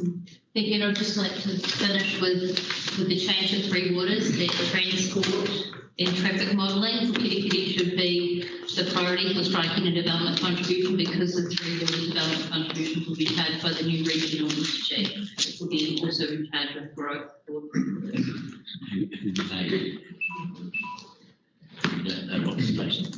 Thank you, John. Thank you, Mr. Chair. Yeah, page 165, and this is the risks, and so the only comment there, Sean, is just not that it's not included, but I think that a bit did mention it needs to be included sometime, and that is probably through the committee, and that is the Three Waters reform. What risks we're actually going to face with that? You've actually just mentioned it, almost anything mentioned in there. Development contributions, are they going to be collecting it? Are they going to collect it through us? Can it be, collected and calculated accurate? All those sort of things come into it. So I'll just let you know what's on the back of my mind that needs to be here somehow, and we should be doing it as well. No, I know they don't know, but that means it's presenting us with a risk because it's still coming on pretty quickly. And the cost on the respective schemes as well, we have to make sure that we're accounting for those correctly. We don't be left holding a debt in the right. So I'm just highlighting that. The two very clear mistakes in the send for me that 2024's LTP will not have waters in it for this council. Yes, right. That's not. And secondly, that debt will be taken, the outstanding debt on the waters assets will travel with those assets to someone else's balance sheet. They're the two big architectural things that we've been waiting for, and the rest you are right to. Right. But even that one alone, almost anything you touch, even that alone presents a loss. Councils, we are investing quite a bit of money into our consultation and looking out beyond that period, what we have done, what we should do, we're looking at 10 years. So there's been time here to put into that. I think, Dr. James, Mayor of Kaikoura said he's putting $3 million, and if you look at their size, there's quite a bit. So all of those things is I'm just signaling that I'd like to see somewhere a bit of work being done so we get that to the table. Thank you. Also, you probably know, Sean, you and I got a working party to look at risk reporting channels, I believe, internally. So just the other one is on page 179. 179. What was that? I'm just finding it on my page 179. Oh yeah, while I'm finding 179, I just congratulate you, Sean. A sign of a good report is you answering all councillors' questions, and Rachel only asked. So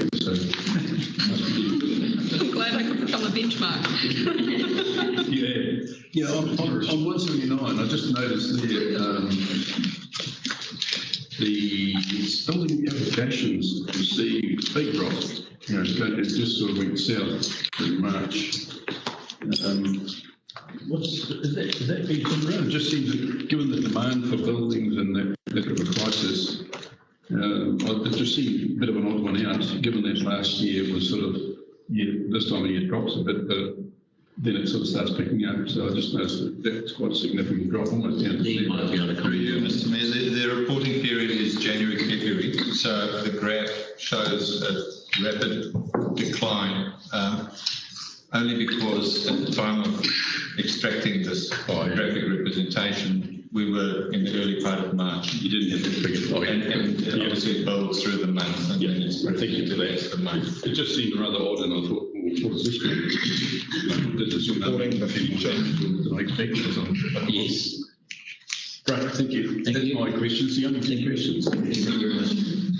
Step away from the chocolate. All good. Okay, Belinda. Sorry, can I just ask the community-based concerns, please? Just on page, the notices to fix on page 142, 59 notices to fix. Just would like to see a breakdown on those, just bearing in mind the housing crisis at the moment and the general perception out there in the communities and in the general public that they can actually just put a 30 square metre building, 10 to 30 square metre building on the property. And we're seeing a lot of them pop up all over the area and people complaining about them. I just would like to see if that number of notices to fix relates to the number of plonk-ons we're seeing within the community and the housing crisis. My second question is in relation to the policy program on page 152. I see that the option papers are coming on the psychoactive substances and gambling policy.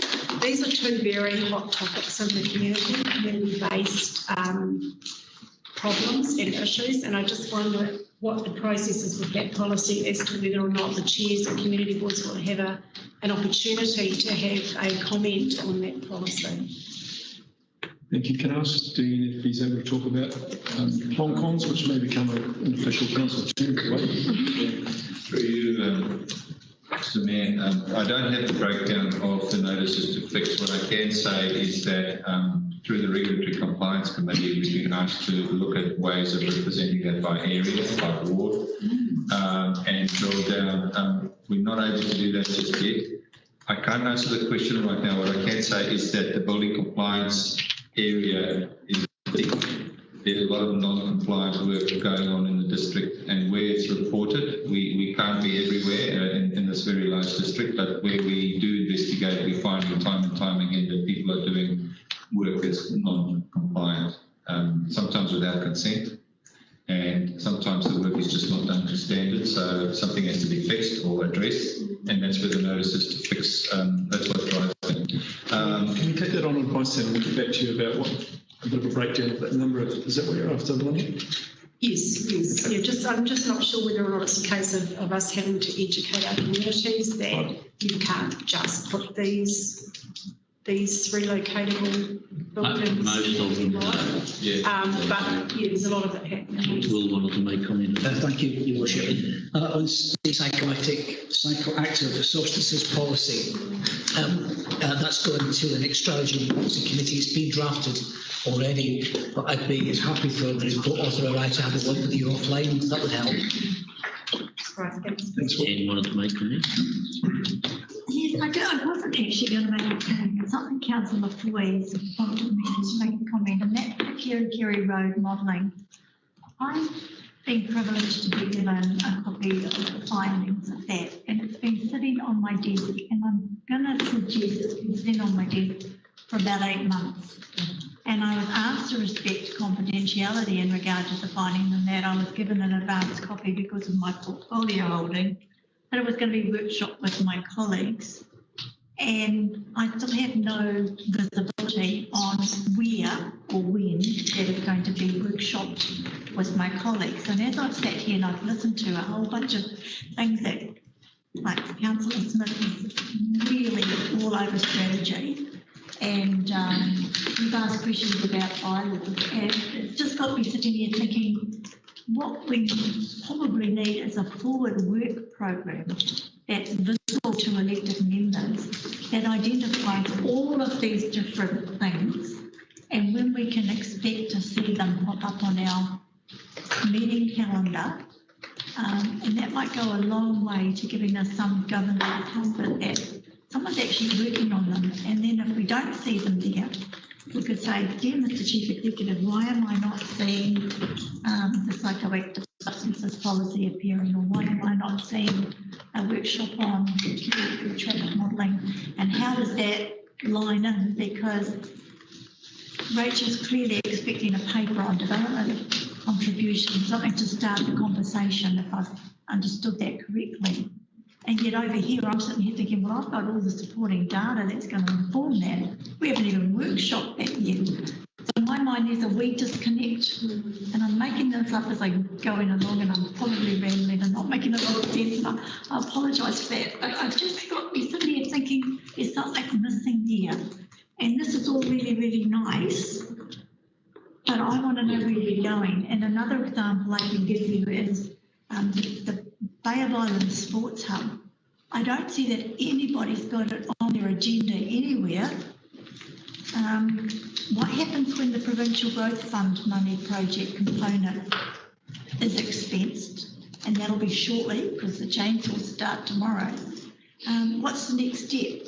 And I'm sure we can look for projects in there. So can we turn our minds to some kind of, not only with the compliance schedule, but some kind of forward-looking diary? Did that waffle make sense to anybody? Just before does comment, that's why we introduced a collection of agenda items in Info Council a year in advance so that we could put papers in placeholders. That's not perfect, as it show we're getting there, but the aspiration remains the same for all committee members and for Council's chair to help us populate your demands on when items come up for evaluation. That's top down. Bottom up, the work plans from SLT also populate those Info Council forward diaries. So if we looked up Info Council's meeting for December, it should have 3 or 4 items on it already, a couple of routine ones and a couple of less routine ones. Doesn't completely answer your question, though. You're looking for visibility of every GM's work plan, I think, for the new. No, not every GM. No, look, everybody is so incredibly busy. The business of council is huge, and we all have to pick the bits that we can do and we can manage. Now, I know, I'm going to pick on Rachel again. Rachel's all over strategy. She's the perfect person to own strategy in my mind.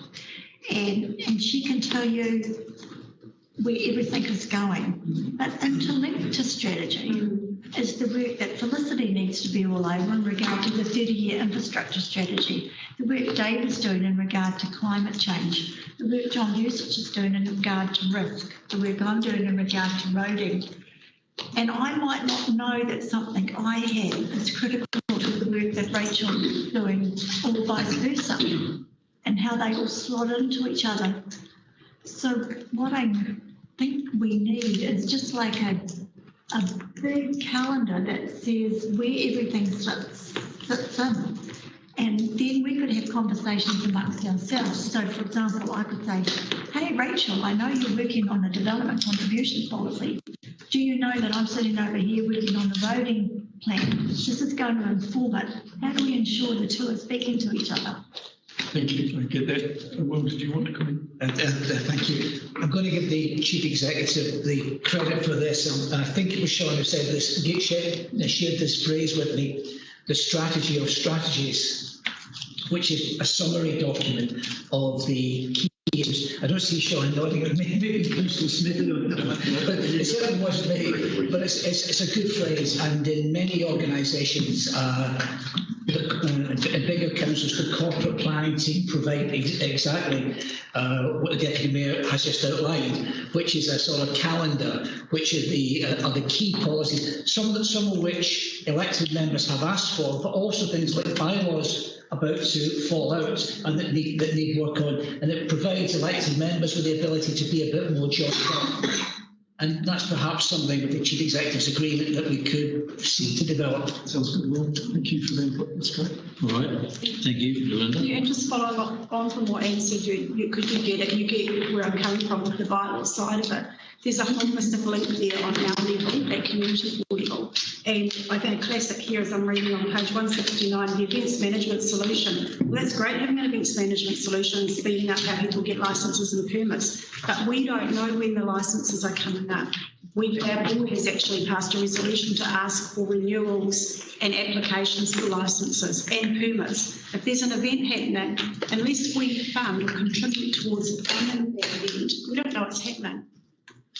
So there's that missing link in the whole bylaw events, that whole grassroots stuff's just, we don't know what's happening. It gets processed in council and we're not notified. So an event can be quite significant if it clashes with the date of something else, or if it happens to be over a peak period where there's nowhere for anyone to stay because something else is happening, or it's summertime. So we really need to, we've identified that.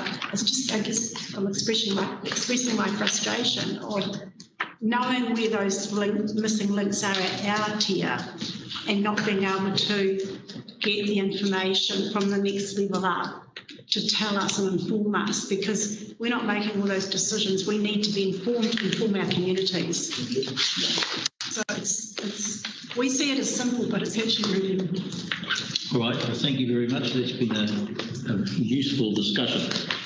So I'll put the motion that we talk to the please say aye. Carried. We'll get you to turn to 7.3, the supplementary, and I will move the motion council received in formal consultation with Mayor Woods. And I want to add in that it lies on the table until we have the other reports on the whole issue of representation.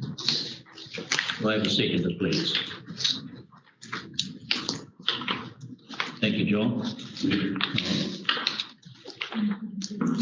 All right, was there any comment on it? On the motion? If not, I'll put the motion on the table, please. Sorry.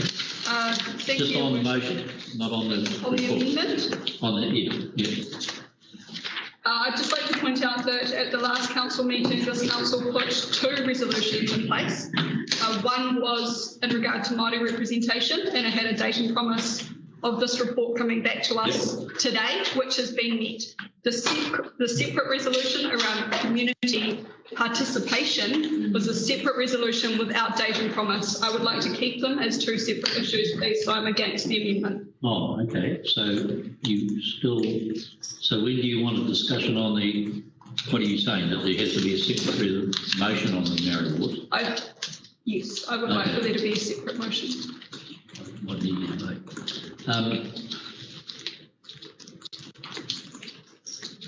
I'm in favour of simply receiving this report, Okay, but I don't want it to be left to line with it. I don't see any benefit to that. All right, okay, well, I'll just put them a vote and motion there for the amendment. Do I have a second to John? It has to receive it, yeah, right. Yeah. But what I understand you're saying, Mr. Mayor, is that there's information missing, and that's what you want to say. What I'm saying is that we need to have the report on the whole issue of boards, all that stuff. And but anyway, if the council are of a mind to receive this and as it stands at the moment, that's been moved and seconded. All in favour, please say aye. Are we going to discuss? Beg your pardon? Are we discussing the motion? That the report, that we received the report.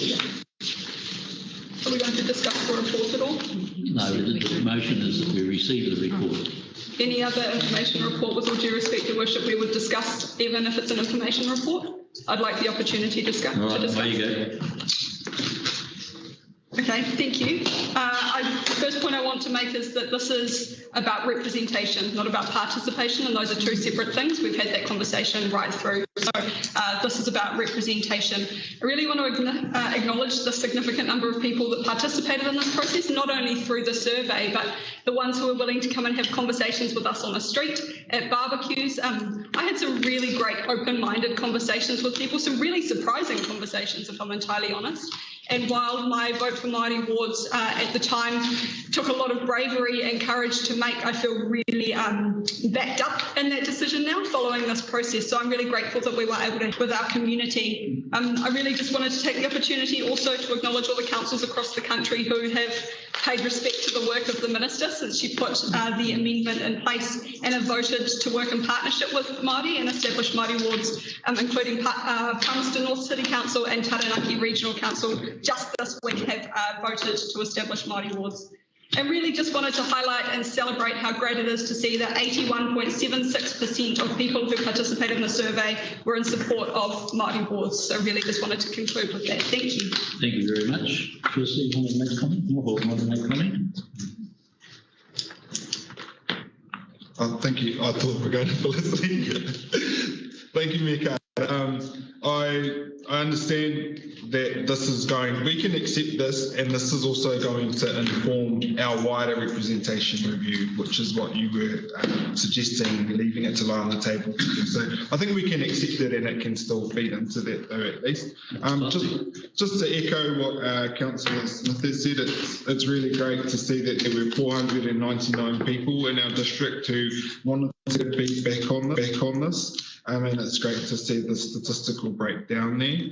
I also know, however, that 23,256 people in our district, that's 35.64%, on the Māori roll, which to me, if you go on the Māori roll, you're showing your support for Māori representation in Parliament at a central government level. So we've got 499 people who have been back in this, 319 of whom are Māori who have shown their support.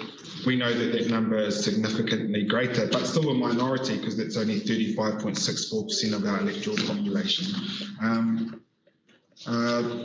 This is going to feed into our wider representation review, which I am actually really excited to have workshops on. For Māori and how we can have Māori representation in this, but also for how our wards look, how our community boards look, and the number of councillors we'll have at this table going forward. I think in almost every item table today, we've discussed the future of local government and what that looks like and the significant changes. This plays into that too for a representation review. I am, however, concerned because I know that We've got until the 21st of March to look at this, but I know that council staff would like direction. 21st of May, sorry.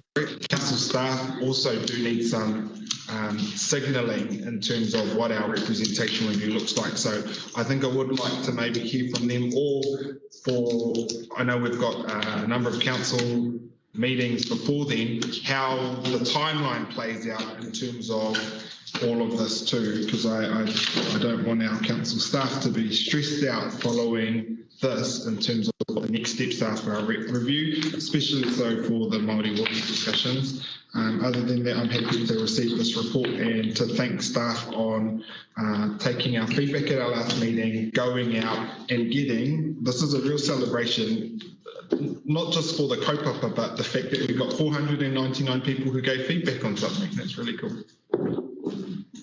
Phyllis, and then David. Thank you, Worship. And thank you for providing the report. Thank you to staff.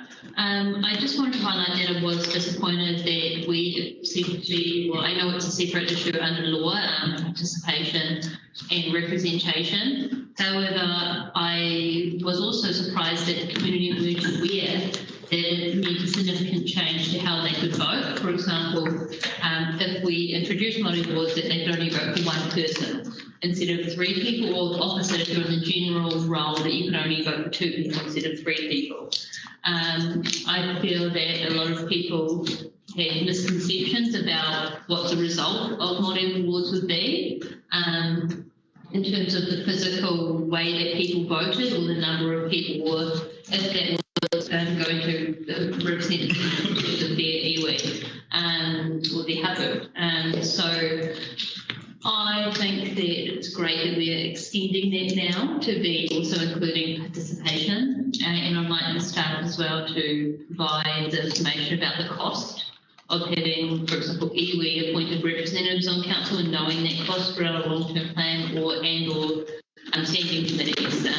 I'm not aware of any numbers that we've been provided in that respect, and I look forward to being provided that information so that we can consider that as part of our rate of the long-term plan funding.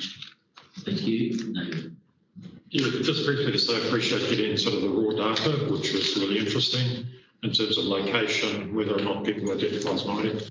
It's compelling that obviously those who identify as Māori, there's a massive support for the idea of wards, 319 to 20.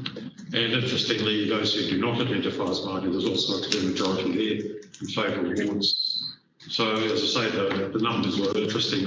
I hadn't really expected that large a majority support, to be honest. Recognising this as an informal consultation. But yeah, just particularly to mention that despite being quite challenging for one's eyesight, it was certainly it was good to have the raw data, because then we can just, it's much richer that way. So I think it was a very worthwhile exercise.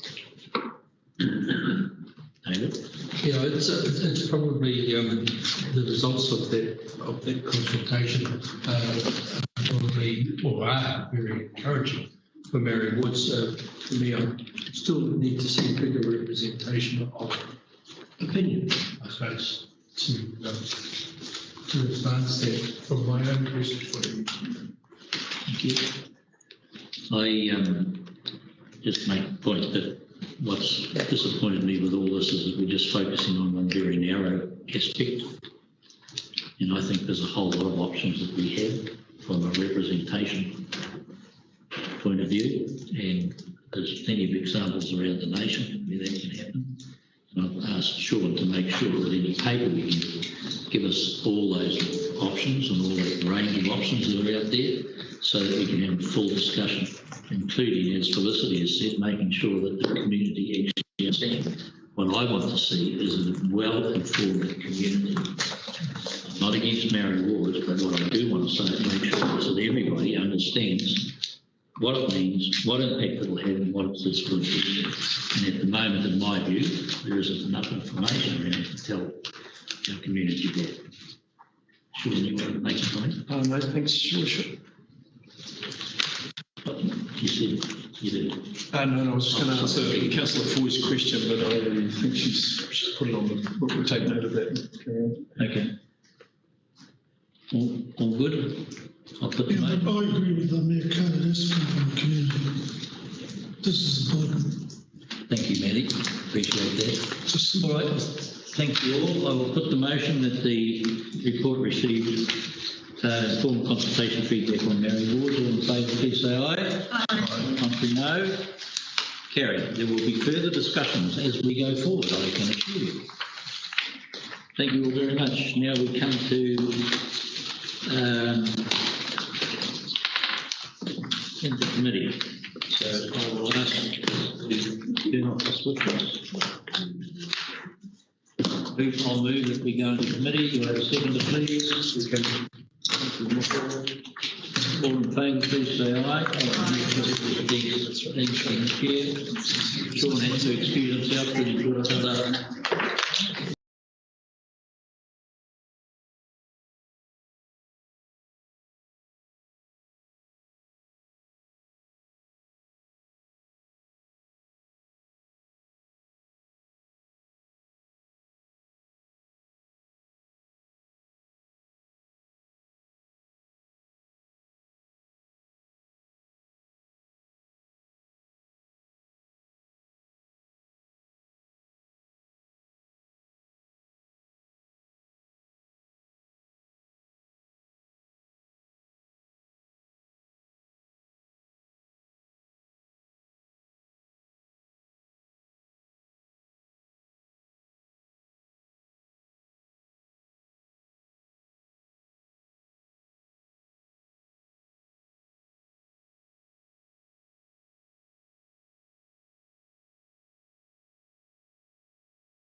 Would you like to say closing prayer?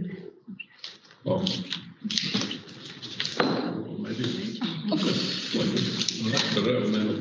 Moko, do you want to say a closing prayer, please? And I got a message from Kelly that her meeting went really well, and she's watching our meeting back right now too. So Great. a very committed councillor we have. Kia ora, Kelly. I'll close this with a karakia. Kia tau, kia tātou katoa, te atawhai o tō tātou ariki. O ihu krauti me te aroha o te atua me te whiwhinga tahitanga ki te wairua tapu ake ake. Amen. Thank you, Moko. Moko, Rachel and Felicity, consider the comments.